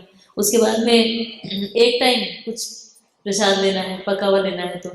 या फिर जो सबसे मतलब जिसमें सिर्फ ग्रेन्स नहीं खाने, वो सबसे ज़्यादा इजी वे है एकादशी रखने का, बट फिर भी हम लोग हेल्थ वाइज या किसी और वजह से ऐसा करते हैं कि सिर्फ हम अन्न नहीं खाते, बीन्स एंड ग्रेन्स छोड़ते हैं, बाकी हम दिन में चाहे 10 बार खाएं चाहे 12 बार खाएं, लेकिन प्रसाद लेते रहते हैं, है ना। तो वो फिर फास्टिंग जैसा फास्टिंग नहीं हुई। एक्चुअली फास्टिंग से होता है क्या है कि साइंटिफिकली भी देखें तो फास्टिंग से हमारे बॉडी को अपने पेंडिंग काम निपटाने के लिए टाइम मिल जाता है, क्योंकि उसको एक दिन कुछ नहीं करना पड़ रहा। तो हमारी बॉडी की पेंडिंग टॉक्सिन्स हैं या और जो अब उसको रेगुलेट करना है, अपने आप को रिवाइव करना है, उसके लिए टाइम मिल जाता है। लेकिन हमारी फास्टिंग में फीस्टिंग ज़्यादा होती है, फास्टिंग कम होती है। या हम जैसे रिट्रीट में भी आते हैं तो पकौड़े भी होंगे, और प्रभु जी वो भी रखवा देते हैं, पूरी भी रखवा देते हैं, आलू की सब्जी भी रखवा देते हैं, और वो सारी चीज़ें इतनी वैरायटी हो जाती है कि वो फास्टिंग जैसी फास्टिंग होती ही नहीं। बट उनकी भी मजबूरी है कि फिर लोग रखेंगे नहीं, ऐसा भी होता है ना। तो ये सेल्फ कंट्रोल जब तक नहीं होगा, सेल्फ मास्टरी नहीं होगी, तब तक हम अपने वेट पे कंट्रोल नहीं कर सकते। इसे सेल्फ मास्टरी का मतलब है वॉलंटरली अपने आप को रिस्ट्रेन करने की कोशिश करना। अगले बार मुझे निर्जला इसलिए नहीं होना चाहिए। ठीक है प्रभु जी, उसमें फिर आएंगे कितने लोग ये और पूछ लीजिएगा। बुकिंग करने से पहले देख लीजिएगा। सो डिस्ट्रैक्शंस अपने कम करना जरूरी है। और प्रसाद हमें कैसे लेना चाहिए? टू हार्ट्स कंटेंट, मतलब कि मन भरना चाहिए, पेट भरना इतना जरूरी नहीं है। देन उपस्थ वेगम। उपस्थ वेगम का मतलब कि जेनाइटल्स का जो वेग होता है, जेनाइटल्स का वेग एक्चुअली हमारे टंग से लेके पूरी बॉडी के जो ऑर्गन्स हैं वो सारे के सारे एक लाइन में है। तो अगर टंग कंट्रोल हो जाती है तो पूरी बॉडी हमारी कंट्रोल होना शुरू हो जाती है। और जेनाइटल्स का जो वेग है, आजकल उसे इतना ग्लैमराइज कर दिया। ग्लैमराइज का मतलब कि हर जगह आप मीडिया में देखो या पोस्टर्स देखो या आप मूवीज देखो, इतना ज़्यादा ग्लैमराइज कर दिया कि वो एक जो बहुत पायस ऑब्जेक्टिव था, पायस ऑब्जेक्टिव इसीलिए था क्योंकि वो प्रोक्रिएशन के लिए था, कि एक कृष्णा कॉन्शियस बच्चे हों, इस समाज में आए, उसके लिए था। लेकिन अब वो सिर्फ एक बॉडीली सेटिस्फेक्शन के लिए हो गया, उसका कोई इमोशनल फैक्टर नहीं रह गया, है ना। तो वो हमने उसको इतना ज़्यादा पॉल्यूट कर दिया। तो उसको कंट्रोल करने का भी तरीका यही है कि हमारी जिह्वा वेगम हमारा अगर होगा तो उधर उपस्थ वेगम तक सारा वेग कंट्रोल हो जाएगा। So it should be reserve for procreation, become a को क्रिएटर विद द लॉर्ड। तो जैसे भगवान एक रचना करते हैं, ऐसे ही हमें भगवान ये अवसर देते हैं हम एक नई रचना कर सकें, एक नए जीव को ला सकें। तो उसको हम उतनी ही सेक्रेट तरीके से देखेंगे तो वो हमारे लिए अच्छा है, स्पिरिचुअलाइज है, अदरवाइज वो वेग है। देन ये सारे वेग जो है, इनको कंट्रोल करने से क्या होगा? हमारी ट्रांसफॉर्मेशन हो जाएगी। ट्रांसफॉर्मेशन का मतलब कि हमारे लाइफ में बदलाव हमें फील होगा। तो मटेरियल वर्ल्ड हमें एजुकेशन बहुत देता है, लेकिन ट्रांसफॉर्मेशन बिल्कुल भी नहीं देता, जबकि स्पिरिचुअल वर्ल्ड से हम ट्रांसफॉर्म हो पाते हैं। तो ट्रांसफॉर्म कैसे होंगे? जैसे कि भगवत गीता में अर्जुन लास्ट में क्या कहते हैं, उससे पहले अर्जुन जब भगवत गीता शुरू करते हैं तो अर्जुन अपना गांडीव छोड़ देते हैं। अर्जुन कहते हैं मैं युद्ध नहीं करूंगा। तो ऐसे ही, और क्यों छोड़ देते हैं? क्योंकि उन्होंने अपने सामने देखा कि उनके रिलेटिव्स खड़े हुए हैं और उन्होंने सुना उनके बारे में। तो ऐसे ही हमारा जो प्रत्यक्ष प्रमाण है और अनुमान प्रमाण है वो हमें शब्द प्रमाण से दूर रखता है। प्रत्यक्ष प्रमाण मतलब कि उन्होंने अपने रिलेटिव्स को सामने देखा ना, और अनुमान प्रमाण कि मैं इन्हें मार दूंगा तो स्त्रियां जो है वो दूषित हो जाएंगी, है ना, और जो है पितरों का कौन ऋण उतारेगा, कौन उनको तर्पण करेगा, क्या होगा, मेरा अपयश हो जाएगा, ये सारे अनुमान लगाते जा रहे थे। तो अनुमान प्रमाण और जो है ये प्रत्यक्ष प्रमाण, उनकी वजह से अर्जुन ने अपना शब्द प्रमाण छोड़ दिया था। ऐसे ही हम भी अपना भगवान के प्रति जो समर्पण है उसको छोड़ देते हैं इन वेगों की वजह से। लेकिन जब हमारा कंट्रोल बॉडी पे शुरू हो जाता है तो हमारे अंदर ट्रांसफॉर्मेशन अपने आप आने लगती है, हम अपने आप को प्योरीफाई कर पाते हैं। तो इसलिए क्या करना पड़ेगा कि इन वेगों को कंट्रोल करने के लिए, वैसे पॉसिबल नहीं है, मतलब हमारी प्रॉब्लम क्या है कि हम माया को माया से फाइट करते रहते हैं कृष्णा कॉन्शियस होने के लिए, जबकि होता उल्टा है। अगर हम कृष्णा कॉन्शियस हो जाते हैं तो माया से फाइट करने की जरूरत नहीं, अपने आप वो उस हमारी लाइफ से डिक्लाइन होना शुरू हो जाता है, यानी कम होना शुरू हो जाता है। तो इसलिए ट्रांसफॉर्म करना अपने आप को जरूरी है। तो हमने क्या क्या कंक्लूड किया कि वाचो वेगम बोलने का वेग है, उसको कैसे कंट्रोल करेंगे? साइलेंस यानी मौन व्रत उसका कंट्रोल नहीं है, उसका कंट्रोल क्या है? कृष्ण कथा कहना। मन का जो वेग है उसको कैसे कंट्रोल करेंगे? भगवान के चरणों में मन को लगाकर और अपने अनर्थ को कम करके। क्रोध को कंट्रोल करने के लिए उसको चैनलाइज करके हम कंट्रोल कर सकते हैं। चैनलाइज मतलब उसको दिशा देकर। और जीवा को कंट्रोल करने के क्या करना पड़ेगा कि भगवान के प्रसाद को ही एक्सेप्ट करना पड़ेगा एज मर्सी। एज मर्सी मतलब उनकी कृपा समझ के।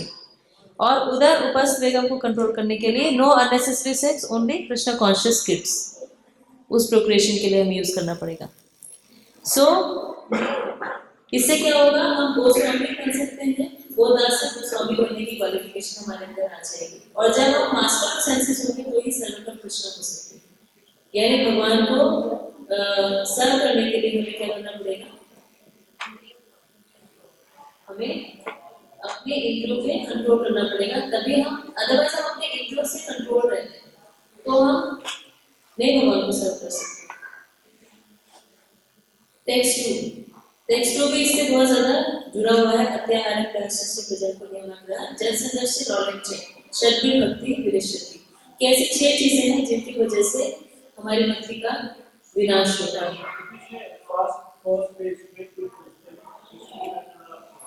हाँ जी, कुछ क्रोध है, क्रोध की चैनलाइज करने का जो स्कोप है इस समय बहुत ज्यादा नहीं है। चैनलाइज करने की क्रोध की जिससे डिवोटी लाइफ में हम लोग जो डिवोटी हैं तो उसमें तो क्रोध की चैनलाइज करने का बहुत ज्यादा कम है। तो कंट्रोल करने का क्या तरीका है? एक तरीका तो जो हम जो फास्टिंग करते हैं, फास्टिंग की वजह से क्रोध बहुत कंट्रोल हो जाता है। तो जो अर्जुन के और हनुमान जी के जो नाम है, ऐसे हम क्रोध को इमोशनल लाइफ में कैसे चैनलाइज कर सकते हैं? तो जी क्रोध को वैसे भी हमें अपनी मटेरियल लाइफ में भी चैनलाइज करना ही पड़ता है। तो उसमें एक जो तरीका है वो ये है कि जिस चीज पे हमें क्रोध आ रहा है उसको अवॉइड करना शुरू कर दें अपनी लाइफ में। कि अगर हमें किसी से आर्गुमेंट करके क्रोध हमारा बढ़ता जाता है तो उस सिचुएशन को अवॉइड करने के लिए उससे लिमिटेड रिलेशनशिप रखें तो हमारा क्रोध कंट्रोल हो जाता है। या हम उससे क्लियरली बात करें तो क्रोध कंट्रोल हो जाता है। कि हमारे को एक ही सिचुएशन बार बार परेशान कर रही है तो हम उस सिचुएशन से डील करने का सबसे अच्छा तरीका ये होता है कि उनके साथ बैठकर और आप उनसे वन टू वन बात करें और उनको बताएं कि ये बातें हैं जो जिनकी वजह से मुझे ये प्रॉब्लम है, मुझे क्रोध आता है, हमारी रिलेशनशिप खराब हो रही है, तो उसको हमें कैसे डील करना चाहिए। तो वो डील करना बहुत ही अच्छा होता है। गुरु महाराज ने बताया कंट्रोल को करने के लिए, गुरु महाराज ने एक स्टोरी बताई थी सत्य की, कृष्ण और बलराम जी की। बट उसका एंड ये था कि क्रोध जब भी होता है तो 2 लोगों को होता है। अगर आप डिवोटी हो, आप उसके क्रोध का जवाब मत दो, वो भी क्रोध नहीं करेगा। तो गुरु महाराज ने उसका सिंपल बड़ा अच्छे तरीके से बताया था कि क्रोध आपसे होने लड़ाई, आपको तो ज्ञान है क्रोध नहीं करना, आप पी जाओ और सामने वाला बस सामने वाला कुछ बोलेगा नहीं क्रोध, तो वो कंट्रोल करना होगा कि हम अपने ऊपर कंट्रोल कर सकते हैं। तो वो भी तरीका है। और दूसरा क्रोध, जैसे इसमें एक एग्जांपल आया था कि प्लस का अगर कोई करता है डिवोटीज की निंदा करता है तो उस पर क्रोध कर सकते हैं, वो अच्छा है। जैसे कि वो नारद मुनि थे और उन्होंने एक सांप को बुला के क्रोध मत करना, तो जब वो दोबारा आए वहां पर तो उन्होंने देखा सांप अपना है वहां पर, तो उन्होंने बोला कि तुम ऐसे कैसे हो गए? तो उन्होंने बोला आप ही ने तो मुझे कहा था कि क्रोध नहीं करना। तो लोग मेरे पर हावी होते हुए मुझे मारा। तो उन्होंने मैंने क्रोध करने के लिए मना किया था कि तुम किसी को हार्म नहीं करो, क्रोध बेसिकली किसी को हार्म करता है। लेकिन मैंने अपना फैन दिखाने के लिए मना नहीं किया था। तो हमें भी इतना असर्टिव तो होना चाहिए। असर्टिव होने का मतलब है एटलीस्ट लोग हमें सीरियसली तो लें। क्रोध कंट्रोल करने का मतलब अगर आप अपनी बात ही नहीं रखेंगे तो भी कोई फायदा नहीं। इसलिए पॉजिटिव असर्शन जरूरी है। पॉजिटिव असर्शन मतलब कि अपनी बात को कन्विंसिंग तरीके से रखना बजाय क्रोध करने के।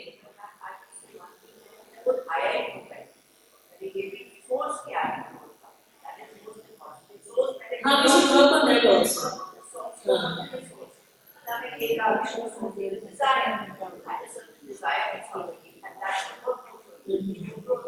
हाँ, because of the समूह हाँ, तो वो पहले तो उस पे काम करना जरूरी है ही है कि हमें किस बात पे क्रोध आता है। जैसे कि जो साइकोलॉजिस्ट उस बात पे काम करते हैं कि वो किस सिचुएशन में इतना एग्रेसिव हो जाता है। हाँ, तो वो सिचुएशन को एनालाइज करना जरूरी है और एनालाइज करके उस पे काम करना जरूरी है। वो हमारे को इंडिविजुअली करना पड़ेगा। ये सिचुएशन पे उसमें हम इतने एग्रेसिव हो जाते हैं और होता क्या है कि हमारा पेशेंस लेवल जो है वो धीरे धीरे डिक्रीज होने लग जाता है अगर हम उसको पहले डील नहीं करते। अगर हम उसको जैसे हमें पता है कि इस बात पे क्रोध आता है तो एक बार हम इरिटेट को हमने छोड़ दिया, पी लिया।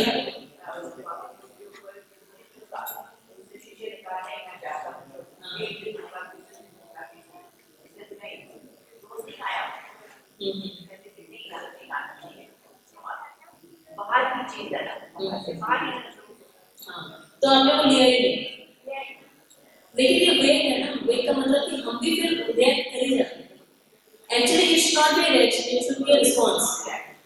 It should be a response. अगर वो रिस्पॉन्स है, रिएक्शन नहीं है, तो वो क्रोध की सिचुएशन खत्म हो गई। रिएक्शन मींस इमीडिएट और रिस्पॉन्स मींस कि उस टाइम आपने चुपचाप सुन लिया और बाद में आपने उनसे बात करके बोला कि क्रोध जी आपकी इस बात पे मुझे बुरा लगा था और उसमें हमारी सिचुएशन ऐसी थी कि मैं आपसे झगड़ा नहीं कर सकता। तो one thing is that we should not react, we should respond. तो हमारे ग्रुप पे चैनल से पहले उसको कंट्रोल करना इजी हो जाता है।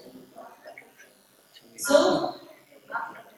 माफ करने से, यस, माफ करना बहुत इम्पोर्टेंट। महाराज हमेशा हमें लेक्चर देते हैं अगर किसी के ऊपर क्रोध आता है तो उसको माफ कर दो तो हमारा क्रोध खत्म हो जाता है। सबसे ज्यादा मैं आप फास्टिंग करेंगे तो तो फास्टिंग कौन सी कैटेगरी की लोग सब फास्टिंग में कितने लेवल की है? टोटल फास्ट ना निर्जला। तो अब नेक्स्ट वीक भी यही रख रहे हैं। नहीं मतलब से उल्टा भी होता है, एज के साथ बढ़ता भी रहता है दोनों सिचुएशन। तो second verse is about lifestyle. So lifestyle का मतलब है कि आजकल जो हम जिस लाइफस्टाइल में जी रहे हैं उसमें एक बहुत अच्छी वीडियो है, अगर वो चल जाती है तो आपको दिखाती हूँ। इसीलिए जैसे गुस्सा आया था कि छोटों में आता है बस हमें इजी टारगेट मिल जाता है कि इस पे क्लोज करेंगे तो इस पे कर सकते हैं, निकाल सकते हैं, एक्सप्रेस कर सकते हैं, मतलब सब पे आते हैं। सो सेकंड वर्स है simple, simply living and hardly thinking. हमारे लाइफ में क्या हो रहा है आजकल? We are simply living but we are hardly thinking. और प्रभात क्या कहते थे? We have to live simple and think high कहते थे, लेकिन हम लोग सिर्फ आज जीते जा रहे हैं। बहुत सुंदर एक वीडियो थी। एनीवेज, सो लाइफ है कि हम बहुत ज्यादा इतना ज्यादा बॉडी के एंजॉयमेंट में आ गए हैं, बॉडी के एंजॉयमेंट करके अपने शरीर के प्रति इतना ज्यादा कॉन्शियस हो गए हैं कि बाकी सारी चीजों को भूल गए हैं। ये simply living and hardly living एक बहुत अच्छा एग्जांपल है।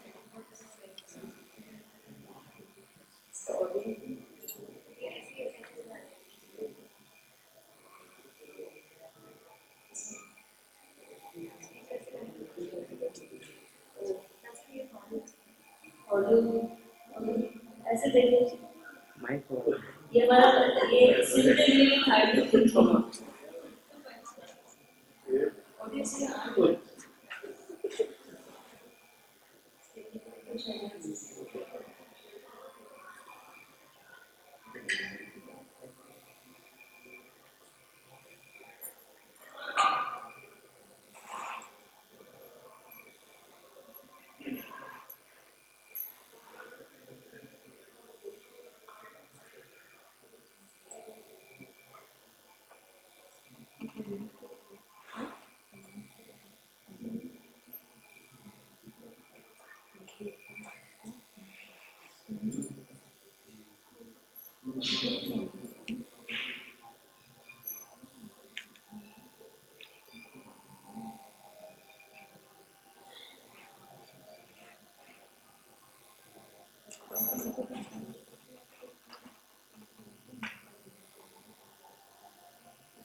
ये इसके साथ बहुत अच्छा लगता है, ये बॉडी के साथ हमको अच्छा लगता है, बॉडी के साथ देखते हैं।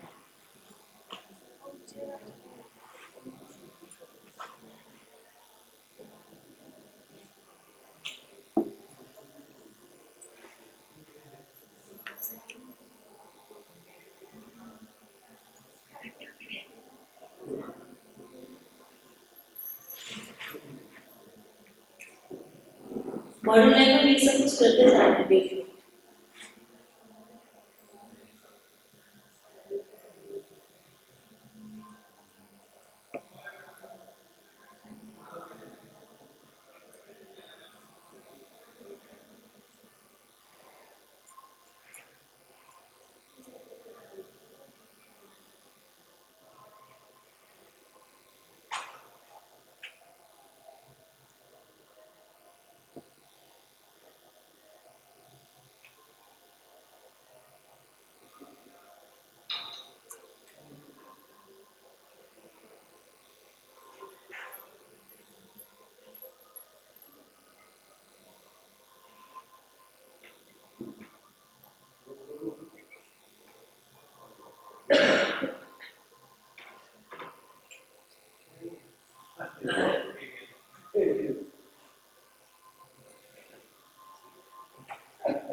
जो कुछ हम कर रहे हैं, हम ये सोचते ही नहीं कि हम क्यों कर रहे हैं, क्या कर रहे हैं। और बॉडी के एंजॉयमेंट में इतना ज्यादा हम इंटरेस्ट हो गए हैं कि 16-18 घंटे काम करते हैं, और काम करने के बाद में अगर कोई कहता है कि भगवान के लिए समय निकालना चाहिए, तो सिंपल आंसर होता है क्या जरूरत है, सब कुछ तो अच्छा कर रहे हैं ऑलरेडी, तो हम निकालना नहीं चाहते।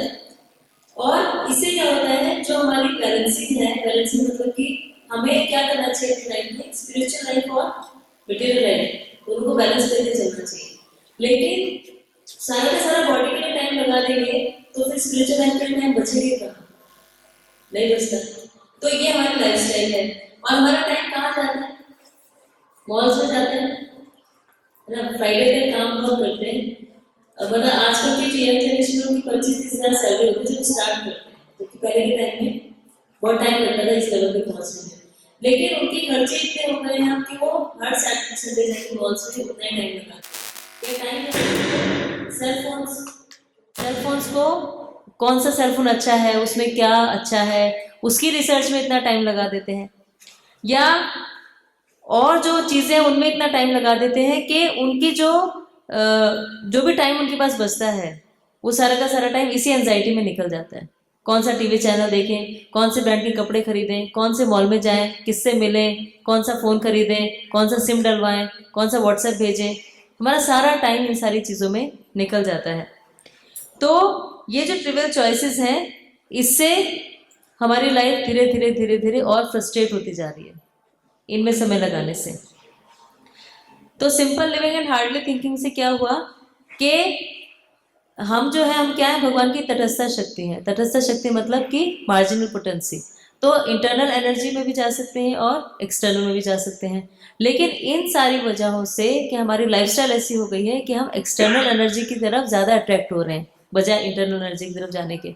आध्यात्मिकता हमारी खत्म होती जा रही है ना। तो क्या हो रहा है कि जैसे ग्रोथ है ना, ग्रोथ क्या है कि ऊपर ऊपर ऊपर तो ग्रोथ होती जा रही है बहुत, लेकिन जड़ें खत्म होती जा रही हैं। इसीलिए क्या होता है कि थोड़ी सी तेज आंधी आती है और हम अपने आप को सस्टेन नहीं कर पाते। इसीलिए सुसाइडल रेट्स बढ़ रहे हैं, सोसाइटी में क्राइम्स बढ़ रहे हैं। क्यों? क्योंकि हमारा बेस ही नहीं है, कुछ भी बेस खत्म होता जा रहा है। हमारा बेस क्या था? हमारा बेस था स्पिरिचुअल लाइफ थी, और हमारे को एक साइकोलॉजिकल नीड थी, हमारा एक लाइफ स्टाइल था। वो सारा का सारा इतना ज़्यादा बदल गया कि हमारी टोटल लाइफ फ्रस्ट्रेशन की तरफ बढ़ रही है, क्योंकि जितना एक्सटर्नल एनर्जी की तरफ जाएंगे ना, और वो हमारा एक्चुअल नेचर है नहीं। एक्सटर्नल नेचर यानी ये भौतिक जीवन की तरफ चलते जाना हमारी वास्तविक स्वभाव नहीं है। तो जब अपने स्वभाव के विपरीत काम करेंगे तो क्या होगा? हमारी फ्रस्ट्रेशन और बढ़ती जाएगी, और बढ़ भी रही है। अगर हम अभी भी देखें, आज की अगर युवा पीढ़ी की भी बात करें तो कितना, जैसे प्रभु जी भी क्रोध के लिए कह रहे थे, अब जो यंग जनरेशन उनको और ज़्यादा क्रोध आता है। रोड रेज कितने बढ़ गए हैं, लोग सिर्फ ओवरटेक किसी ने कर लिया तो खून कर देते हैं किसी का भी, इतना रोड रेज हो गया। तो वो रोड रेज क्यों बढ़ रहा है? क्योंकि हमारे अंदर पेशेंस खत्म हो गया है, हमारे अंदर फ्रस्ट्रेशन बढ़ गई है। एक्चुअली रोड रेज भी जो है वो फ्रस्ट्रेशन का ही एक आउटकम है, क्योंकि घर में परेशान है या किसी और वजह से परेशान है, और वो जो छोटी छोटी फ्रस्ट्रेशंस होती हैं उनको हम कहीं ना कहीं निकालने की कोशिश करते हैं। और वो इजी टारगेट क्या मिलता है कि रोड पे तो कोई जानता नहीं है, किसी को भी गाली दे दो, किसी को भी कुछ बोल दो, किसी को भी कुछ मार दो या पीट दो या उसके साथ झगड़ा कर लो, तो हमारी फ्रस्ट्रेशन निकल गई। तो ये सारी की सारी क्यों हो रहा है? क्योंकि एज मार्जिनल एनर्जी हमारे को, हमारा टारगेट तो था कि हमें इंटरनल एनर्जी की तरफ मुड़ना है, बट हम एक्सटर्नल एनर्जी की तरफ डाइवर्ट हो गए। इस वजह से हम क्या कर रहे हैं, हम अपनी simply living and hardly thinking में जी जी के और अपने आप को और टॉर्चर सिचुएशन में डालते जा रहे हैं। तो इसके जो 6 वर्सेस हैं वो इस बारे में है कि कैसे हम simple living and high thinking को कल्टीवेट कर सकते हैं, इसके बारे में 6 श्लोक। अब सिंपल रहना क्यों जरूरी है? Simple living and high thinking की बात कर रहे हैं, सिंपल रहना क्यों जरूरी है? जैसे हम प्रभु जी, जैसे हम स्पेशल रिट्रीट में आते हैं तो महाराज जी बार बार इंसिस्ट करते हैं कि आपको धोती पहननी है, पैंट नहीं पहननी। उससे क्या होता है, हमारी लाइफ ऑटोमेटिकली सिंपल हो जाती है क्योंकि टाइम सेव होता है। अब ओबेसिटी हो जाती है, अत्याहार में क्या होगा, ज़्यादा खाया या जीवा बेगम को ज़्यादा खाया, हर दूसरे महीने में वेस्ट लाइन चेंज हो गई और ब्रांडेड कपड़े खरीदते थे। फिर जाओ मॉल, फिर जाके दोबारा ट्राई करो, एक दिन वेस्ट हो गया। धोती में क्या है, अगर थोड़े मोटे हो भी गए तो एक गांठ थोड़ी ऊपर नहीं जाएगी क्या पड़ेगा। या सूट में क्या है, साड़ी में क्या है, साड़ी भी ऐसे ही है, मोटे होने का कोई ऐसा वो नहीं होता है कि आपको एक दिन जाके लगा के और मॉल में नए कपड़े खरीदने ही पड़ेंगे।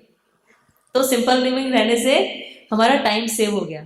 1 2 too much time to choose a dress. नहीं, वो भी तो फ्लेक्सिबल वाले आते हैं ना जो घर में पहनती है वो सिंपलेस्ट लिविंग में आते हैं। So too much time to choose a dress, जो इतना टाइम हम वेस्ट कर रहे थे एक ड्रेस चूज करने में, वो टाइम हमारा सेव हो जाता है। Then by simple living the soul keeps aloof from too much material entanglement. तो हम मार्जिनल पोटेंसी में हम इंटरनल पोटेंसी की तरफ मुड़ना शुरू हो जाते हैं, भगवान की तरफ हमारी आसक्ति बढ़ने लग जाती है, क्योंकि बाहरी चीज़ों से हमारा वो एसोसिएशन कम हो गई ना।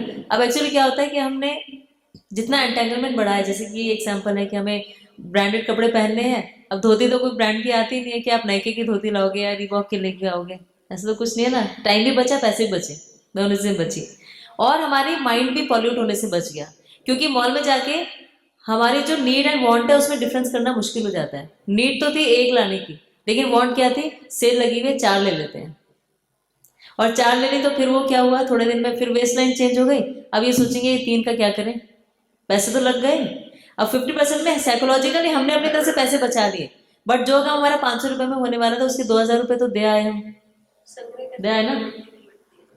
और हाँ, अत्याहार बढ़ता है, संग्रह करने की प्रवृत्ति बढ़ती है कि और ज्यादा खरीदें, और ज्यादा लें, और वैरायटी होनी चाहिए।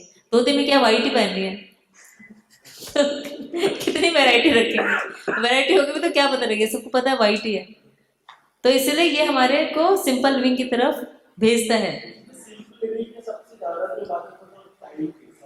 समय बचता है सिंपल लिविंग से, और समय भी बचता है, एनर्जी भी बचती है, एनर्जी सैप नहीं होती दूसरी चीज़ों में, तो इसीलिए सिंपल लिविंग अच्छा है। अब अत्याहार जो है वो सिंपल लिविंग का सबसे बड़ा बाधक है। अत्याहार सिर्फ खाने के लिए, आहार के लिए यूज नहीं होता। अत्याहार जो उपदेशामृत में यूज हुआ है, किस किस के लिए यूज होता है, भोजन के लिए तो होता ही है, आहार के लिए तो है ही है, साथ ही acquiring too much knowledge, that is also अत्याहार। के लोग क्या करते हैं कि मैंने इसकी बुक पढ़ ली, मैंने उसकी बुक पढ़ी, मैंने उनको सुना, मैंने उनको देखा, उससे क्या होता है कि हमारा माइंड इतना ज़्यादा कंफ्यूज हो जाता है कि जैसे कि हमारे शास्त्र में बताया गया है, बहुशास्त्र बहुवाक्य चित्ते भ्रम है, साध्य साधना श्रेष्ठ ना है निश्चय। कि बहुशास्त्र पढ़ लिए, बहुवाक्य सुन लिए, बहुत लोगों से सुन लिया तो क्या होगा, चित्ते भ्रम है, चित्त में और ज़्यादा डाउट्स हो जाएंगे। तो साध्य साधना श्रेष्ठ, ना तो साध्य श्रेष्ठ होगा ना साधना श्रेष्ठ होगी, और ना है निश्चय, निश्चय भी नहीं होगा। तो ये भी अत्याहार की कैटेगरी है, क्योंकि आप किसी को हम प्रीच भी करते हैं ना, तो कहता है आप तो ये बताते हैं कि ऐसा नहीं करना चाहिए। हम वहां गए तो उन्होंने तो बोला कि कोई जरूरत नहीं प्याज लहसुन छोड़ने की, कोई जरूरत नहीं 16 माला करने की, आप जो करो जैसे करो अच्छा कर रहे हो। और टीवी पे ही आपको गुरुजी दीक्षा दे देंगे, टीवी पे दे देते हैं, तो उनको एक इजी वे आउट मिल जाता है। तो अत्याहार से क्या होता है कि एक तो हम हमारा जो एक इंटेग्रिटी होती है वो खत्म हो जाती है। जैसे महाराज ने अभी एक अच्छा एग्जांपल दिया था कि प्रभात कहते थे कि सिर्फ उन्हीं से सुनना है हमें, कि हम गॉड ब्रदर से भी सुनेंगे उनके तो भी हम कंफ्यूज हो जाएंगे अगर एक भी सेंटेंस ऐसे सुन लिया तो। ऐसे हमारा टू मच नॉलेज जो है वो हमें हमेशा नुकसान करता है, क्योंकि तुम्हारा माइंड फिर ट्रिक करना शुरू कर देता है कि उन्होंने तो ऐसा कहा था, इन्होंने तो ऐसा कहा था।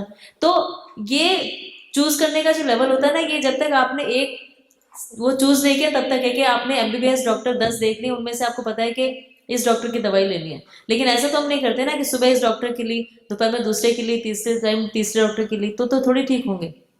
इसीलिए too much knowledge is also अत्याहार। अलग अलग तरीके से हम नॉलेज एक्वायर करते हैं। तो and saving too much and earning too much, that is also अत्याहार।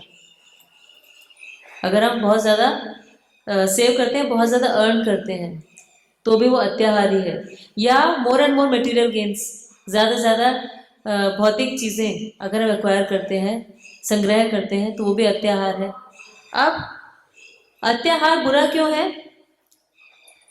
बुरा इसीलिए है क्योंकि एक तो ईशोपनिषद में बताया गया है ईशावास्यम इदं सर्वम यत् किंचित जगत्याम जगत, के हमारे लिए एक कोटा फिक्स किया हुआ है, उस कोटे से एक्स्ट्रा जो भी हम लेते हैं वो अत्याहार है। तो अत्याहार करने में क्या होता है, जो लोग अत्याहार करते हैं क्योंकि उनको ज़्यादा चाहिए, तो वो रिलीजन को भी इसीलिए यूज़ करना शुरू कर देते हैं कि भगवान के पास जाएंगे तो भी मांगने के लिए जाएंगे। धर्म अर्थ काम मोक्ष, कि धर्म कर रहे हैं तो अर्थ बढ़ेगा, अर्थ बढ़ेगा तो काम, काम बढ़ेगा तो मोक्ष, तो वो कैटेगरी में आ जाते हैं हम। और अत्याहार की वजह से क्या होगा कि हमें कोई बता देगा कि ये करने से व्यापार बढ़ जाएगा या ये करने से नौकरी अच्छी हो जाएगी, तो हम वो करना शुरू कर देते हैं। तो हमारा फेथ जो है, जो एब्सोल्यूट फेथ था कि हम भगवान को प्लीज करने के लिए भक्ति कर रहे हैं, वो कहीं ना कहीं डेविएट होना शुरू हो जाता है। या एनक्रोचमेंट ऑन अदर्स प्रॉपर्टी, दूसरे व्यक्ति की जो संपत्ति है उसको भी एक्वायर करना चाहते हैं, तो भी अत्याहार की वजह से है कि अपना जो मिला है उससे सेटिस्फेक्शन नहीं है, लेकिन उसका भी हमारे पास ही आना चाहिए, तो अत्याहार हो गया। और इसका कारण क्या होता है?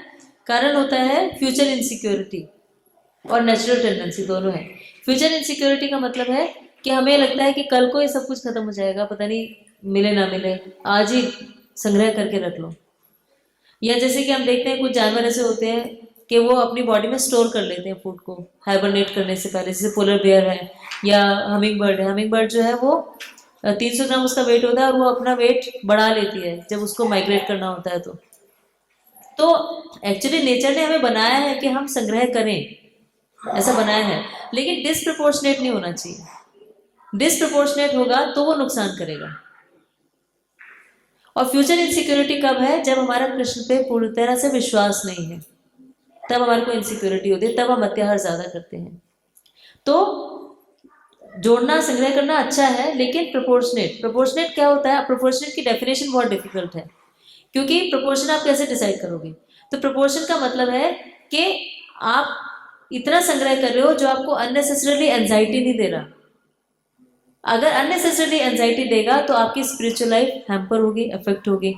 तो अगर वो ऐसा आपको अफेक्ट नहीं कर रहा तो फिर ठीक है, उतना आप संग्रह कर सकते हैं और हमें करना भी चाहिए। और हमारे शास्त्रों में बताया गया है कि अपनी जो इनकम है उसका 25% हम संग्रह कर सकते हैं, अपनी फ्यूचर इनसिक्योरिटीज के लिए रख सकते हैं, तो वो उतना कर सकते हैं, श्री प्रभुपाद ने बोला। बट हमारा अत्याहार की ये लाइन हमें डिसाइड ही नहीं कर पाते कि हम कितना संग्रह करें, और वो पजेसिवनेस जो है, वो पजेशन जो है उसकी टेंडेंसी बढ़ती जाती है कि और पजेस करें, और मिले और मिले और आए, इसीलिए ये हमारे को नुकसान करना शुरू कर देता है। सो ये एक ब्रेनस्टॉर्म एक्टिविटीज में रखी थी कि as devotee why do we do अत्याहार। तो ये आपको करना है, अपने आप डिस्कस करना है कि अत्याहार एज डिवोटी हम अत्याहार क्यों करते हैं। तो ये आप डिस्कस कर सकते हैं, अभी हम नहीं करेंगे इसको। और इसका सॉल्यूशन क्या है? युक्त वैराग्य। युक्त वैराग्य मतलब कि जो कुछ हमारे पास है उसे भगवान की सेवा में लगाना, यानी अनासक्त से विषयान यथारम उपयुंजिता निर्बंधे कृषि संबंधे युक्त वैराग्य उच्यते। ये जो कुछ हमारे पास है वो हम उससे अनासक्त होकर और भगवान की सेवा में उसे लगाते जाएं। तो हम अत्याहार से अपने आप को बचा सकते हैं। और महाप्रभु ने इस बारे में बहुत अच्छा बताया है कि जो भी सेंस ऑब्जेक्ट हम एक्सेप्ट करते हैं उसमें अटैचमेंट कम करना चाहिए। हमें एक्सेप्ट करते हैं पर अटैचमेंट नहीं होना चाहिए। या don't endeavour for palatable food stuff and fine clothes, यानी भालो ना खाइबे भालो ना परिबे, कि ना तो बहुत अच्छा खाना और ना बहुत अच्छा पहनना। ये भी हमारे लिए, हमारी भक्ति के लिए नुकसानदायक है। बे कृष्ण प्रसादाटेरियन, के कृष्ण प्रसादाटेरियन होना चाहिए, यानी कृष्ण प्रसाद ही खाना है। बट क्लॉज क्या है इसमें? इजीली ऑब्टेनेबल, जो इजीली हमें मिल रहा है वो। इजीली ऑब्टेनेबल का मतलब है कि अगर हमें खिचड़ी मिल रही है और हम सोचे कि नहीं पिज्जा खाना है, और वो जो पंजाबी बाग वाला गोविंदास है वहीं अच्छा मिलता है तो वहीं जाएंगे, जबकि ईस्टर्न कैलाश टेम्पल में खिचड़ी मिल रही है, प्रसाद तो है वो भी। तो इजीली ऑब्टेनेबल याद रखना जरूरी है। कृष्ण प्रसादाटेरियन तो हम हो जाएंगे, हो जाते हैं, लेकिन इजीली ऑब्टेनेबल होगा तो वो अत्याहार नहीं है। क्यों? क्योंकि तब हमारा वैरायटी नहीं हुई, टेस्ट नहीं हुआ, तो क्वांटिटी भी ज़्यादा नहीं होगी, उधर उपस्थ वेगम भी हो जाएगा। Then except necessary and as far as required and favourable to devotional service, उतना ही स्वीकार करना चाहिए जितना कि आवश्यक है, उससे ज़्यादा नहीं लेना चाहिए। जैसे कि खाने के लिए बोले तो श्री प्रभुपाद कहते थे कि 50% जितने हमें भूखा उसका 50% हमें खाना खाना है, 25% पानी के लिए रखना है और 25% एयर के लिए रखना है, तो अत्याहार नहीं होगा और हमारी बॉडी पे हमारा कंट्रोल रहेगा। देन टेकिंग मोर और less will not yield auspicious result, अगर बहुत ज़्यादा खाते हैं या बहुत कम खाते हैं तो भी नुकसानदायक है, बैलेंस्ड होना चाहिए। उसके अलावा अत्याहार को छोड़ने की कोशिश नहीं करनी चाहिए। क्या करना पड़ेगा? अपने कृष्णा कॉन्शियसनेस को इतना ज़्यादा बढ़ा देंगे, इंटेंसिफाई कर देंगे, तो अत्याहार एज बाय प्रोडक्ट अपने आप कंट्रोल हो जाएगा। तो इंटेंसिफाई क्या करना है? कृष्णा कॉन्शियसनेस को, वो इंटेंसिफाई करते जाएंगे तो अत्याहार अपने आप नहीं होगा। Then no to maya is difficult, so we have to say yes to Krishna, so it becomes easy. माया को ना कहना मुश्किल है, लेकिन कृष्ण को यस कहना आसान है। तो जब भगवान को यस बोलेंगे तो क्या होगा? कृष्ण सूर्य सम माया है अधिकार, जहाँ कृष्ण वहां नहीं माया का अधिकार, अपने आप अत्याहार हमारा कंट्रोल हो जाएगा। प्रयास, अत्याहार की वजह से ही प्रयास करते हैं हम। अगर अत्याहार कंट्रोल हो गया तो प्रयास भी नहीं होगा। और प्रयास क्या होता है? प्रयास माने over and over. Over and over मतलब जरूरत से ज्यादा श्रम करना, उसको प्रयास बोलते हैं। तो उससे क्या होता है, या उसकी एक बहुत अच्छी टर्म है अनमैनेजेबल एंजाइटी। अनमैनेजेबल एंजाइटी मतलब कि जितना हम एंजाइटी या जितनी हम परेशानी मोल ले सकते हैं ना, उससे ज़्यादा मोल लेने को प्रयास बोलते हैं। उससे क्या होगा कि भोग त्याग की प्रवृत्ति बढ़ती जाती है। मतलब इतनी ज़्यादा एंजाइटी हमने ली पूरे हफ्ते के, 5 दिन तक हमने बहुत काम किया, मंडे से लेकर फ्राइडे तक 16-16, 18-18 घंटे काम किया, तो क्या होगा कि फिर एकदम से ऐसा लगेगा कि छोड़ो सब कुछ, और फिर हम उसके लिए अलग अलग चीज़ें ढूंढते हैं। क्या ढूंढते हैं? या तो मॉल्स में जाएंगे, या हम अल्कोहल लेंगे, या हम ज़्यादा खाना खाएंगे, मूवी देखेंगे। तो एक्चुअली क्या होता है कि हम अत्याहार या प्रयास क्यों कर रहे हैं? क्योंकि हमारे लाइफ में कुछ ना कुछ मिसिंग है जो हम फील करते हैं। उसकी वजह से हम कई बार ज़्यादा खाना खाते हैं, कई बार वर्क अल्कोहलिक हो जाते हैं कि बहुत ज़्यादा काम कर रहे हैं, लेकिन ये नहीं समझ पाते कि जो मिसिंग चीज़ है वो क्या है? कृष्ण कॉन्शियसनेस। अगर हमें वो मिल जाएगी तो वो मिसिंग पार्ट खत्म हो गया, तो अत्याहार और प्रयास दोनों छूट जाएंगे। एक्चुअली क्या होता है कि हमारे शास्त्र में बताया गया है कि 6-6 घंटे हमें, 6 घंटे सोने के लिए, 6 घंटे डेली रूटीन वर्क के लिए, 6 घंटे धन अर्जन के लिए, 6 घंटे भक्ति के लिए निकालने चाहिए। तो ये स्टैटिक बैलेंस है, लेकिन इसको हम थोड़ा सा डायनेमिक भी कर सकते हैं। डायनेमिक का मतलब है कि कई बार क्या होता है कि फैमिली प्रेशर इतना ज़्यादा है कि हमारी प्रायोरिटी फैमिली हो जाती है। कई बार वर्क प्रेशर इतना है कि ऑफिस प्रायोरिटी हो जाती है ना। कई बार कोई और ऐसा काम आ जाता है जो अर्जेंट हो गया और हमें करना ही करना है, तो वो थोड़ा सा हमें अपने बैलेंस को डायनेमिक बनाना पड़ेगा कि इस समय हमने ज़्यादा समय फैमिली को दिया या काम को दिया या किसी और चीज़ को दिया, लेकिन किसी दूसरे समय में हमें उसको बैलेंस करने के लिए अपनी स्पिरिचुअल लाइफ में अपने एफर्ट्स को बढ़ाना पड़ेगा। क्योंकि आजकल के जो हमारा लाइफस्टाइल है उसमें हमारे लिए एक स्टैटिक बैलेंस रख पाना मुश्किल है, क्योंकि हमें पता ही नहीं होता कौन सी सिचुएशन किस टाइम आ जाएगी। मुश्किल होता है ना असेस करना, इसीलिए इसको थोड़ा सा डायनेमिक करने की ज़रूरत है। देन नीड वर्सेस वांट को समझना जरूरी है कि नीड किस चीज़ की है और वांट क्या है। नीड मतलब कि ज़रूरत तो है हमें कि हम मॉल गए तो एक जोड़ी कपड़ा लाने की ज़रूरत है, और वांट क्या है कि अपने भी ले आए, अपने रिलेटिव्स के भी ले आए, अपने बच्चों के भी ले आए, क्यों? क्योंकि सेल लगी हुई थी, तो वांट है। ज़्यादातर ट्रेड फेयर में यही सोच के हम जाते हैं कि वांट ही पूरी कर रहे होते हैं, क्योंकि हमें ज़रूरत किसी चीज़ की नहीं होती। लेकिन वहाँ देख के अच्छा ये भी बहुत अच्छा है, ये भी नया है, ये भी अच्छा है, बहुत सारी चीज़ें ऐसे ही परचेज करके ले आते हैं, घर में रखने की जगह भी नहीं होती, फिर उसको मैनेज करते रहते हैं, फिर सोचते हैं इसको गिफ्ट दे दें, ले तो आए, अब क्या करें। तो कितना मतलब सोचना पड़ जाता है उसकी वजह से, एक वांट कंट्रोल नहीं हुई तो। Then worldly achievements, that is also प्रयास। बहुत ज़्यादा वर्ल्डली अचीवमेंट्स हम लेना की कोशिश करते हैं ना, कि हमारे पास सब कुछ होना चाहिए, कार भी होनी चाहिए, घर भी होना चाहिए, बड़ा घर भी होना चाहिए, और वो भी हमारी ईगो सेटिस्फेक्शन का ही पार्ट है, तो वो एक नुकसानदायक चीज़ है, उसकी वजह से प्रयास बढ़ता है। देन प्रतिष्ठा, फेम, उसकी वजह से भी प्रयास करते हैं हम, प्रतिष्ठा अपनी हमारी बढ़ जाए या हमारे को और फेम मिल जाए, वो भी एक प्रयास का कारण होता है। या material enjoyments and visiting Holi places, ये भी अत्याहार और प्रयास की कैटेगरी में आता है। कि कई बार क्या होता है कि लोग उनको बोलो स्पिरिचुअल रिट्रीट में जाना है तो वो नहीं जाना चाहेंगे, और वो अपनी तरफ से बहुत अच्छी भक्ति कर रहे हैं, कि वो क्या करते हैं, कहीं पे गए, जैसे किसी भी होली प्लेस पे गए, वहाँ भगवान के दर्शन किए, वहाँ पे कचौरियाँ बहुत अच्छी मिलती हैं, लस्सी अच्छी मिलती है, वो खाई पी, गाड़ी में बैठे वापस आ गए। अब वो इससे बहुत सेटिस्फाइड है कि हम बहुत अच्छी भक्ति कर रहे हैं, लेकिन ये अननेसेसरी प्रयास है, क्योंकि इससे भक्ति बढ़ नहीं रही। जैसे भागवत सप्ताह करते हैं, 7 दिन तक भागवत सप्ताह किया और सोचते हैं कि प्योरिफिकेशन हो गई हमारी, बट वो प्योरिफिकेशन नहीं है, क्योंकि कमर्शलाइज हो गया।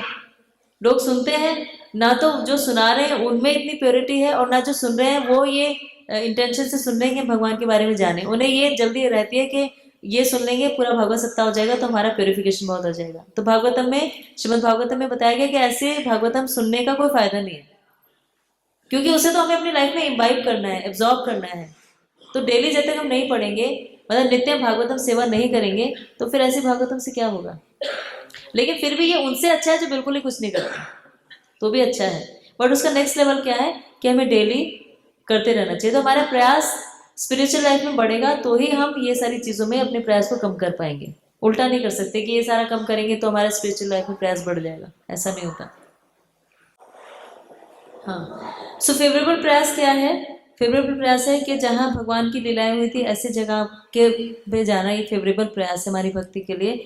या भक्तों के साथ एसोसिएट करना, जैसे कि स्पिरिचुअल रिट्रीट है, ये फेवरेबल प्रयास है। ये भी प्रयास है क्योंकि इसके लिए भी हमें इतना ट्रैवल करना पड़ा, आना पड़ा। या डिवोशनल सर्विसेज जो हम करते हैं वो एक प्रयास है कि हम दीपदान करेंगे, या हम घर घर जाकर और सबको बताएंगे दीपदान के बारे में। ये serving Vaishnavas, that is also प्रयास। टेम्पल वर्शिप, संकीर्तन, ये सारे प्रयास हैं, लेकिन ये फेवरेबल प्रयास है। तो ये प्रयास हमें करने चाहिए ताकि हम दूसरे प्रयास से छूट सकें। सो कंक्लूजन क्या है इस वर्ष का? Simple living and high thinking. जितना हम सिंपल रहेंगे उतनी ज़्यादा हमारी थिंकिंग हाई होती जाएगी। हाई थिंकिंग का मतलब क्या है? हाई थिंकिंग का मतलब है कि अपनी इंटेलिजेंस को हायर कॉन्शियसनेस से जोड़ने की प्रैक्टिस करना, दैट इज हाई थिंकिंग।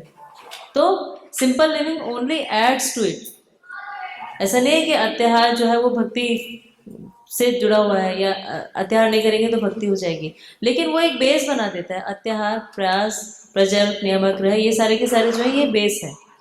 सो इसका यही कंक्लूड करते हैं। नेक्स्ट हम प्रजल्प से कल करेंगे। Okay, Hare Krishna, thank you. अब इन्हें थका होने के बाद भी और इतनी आपने प्रयास किया सुनने का।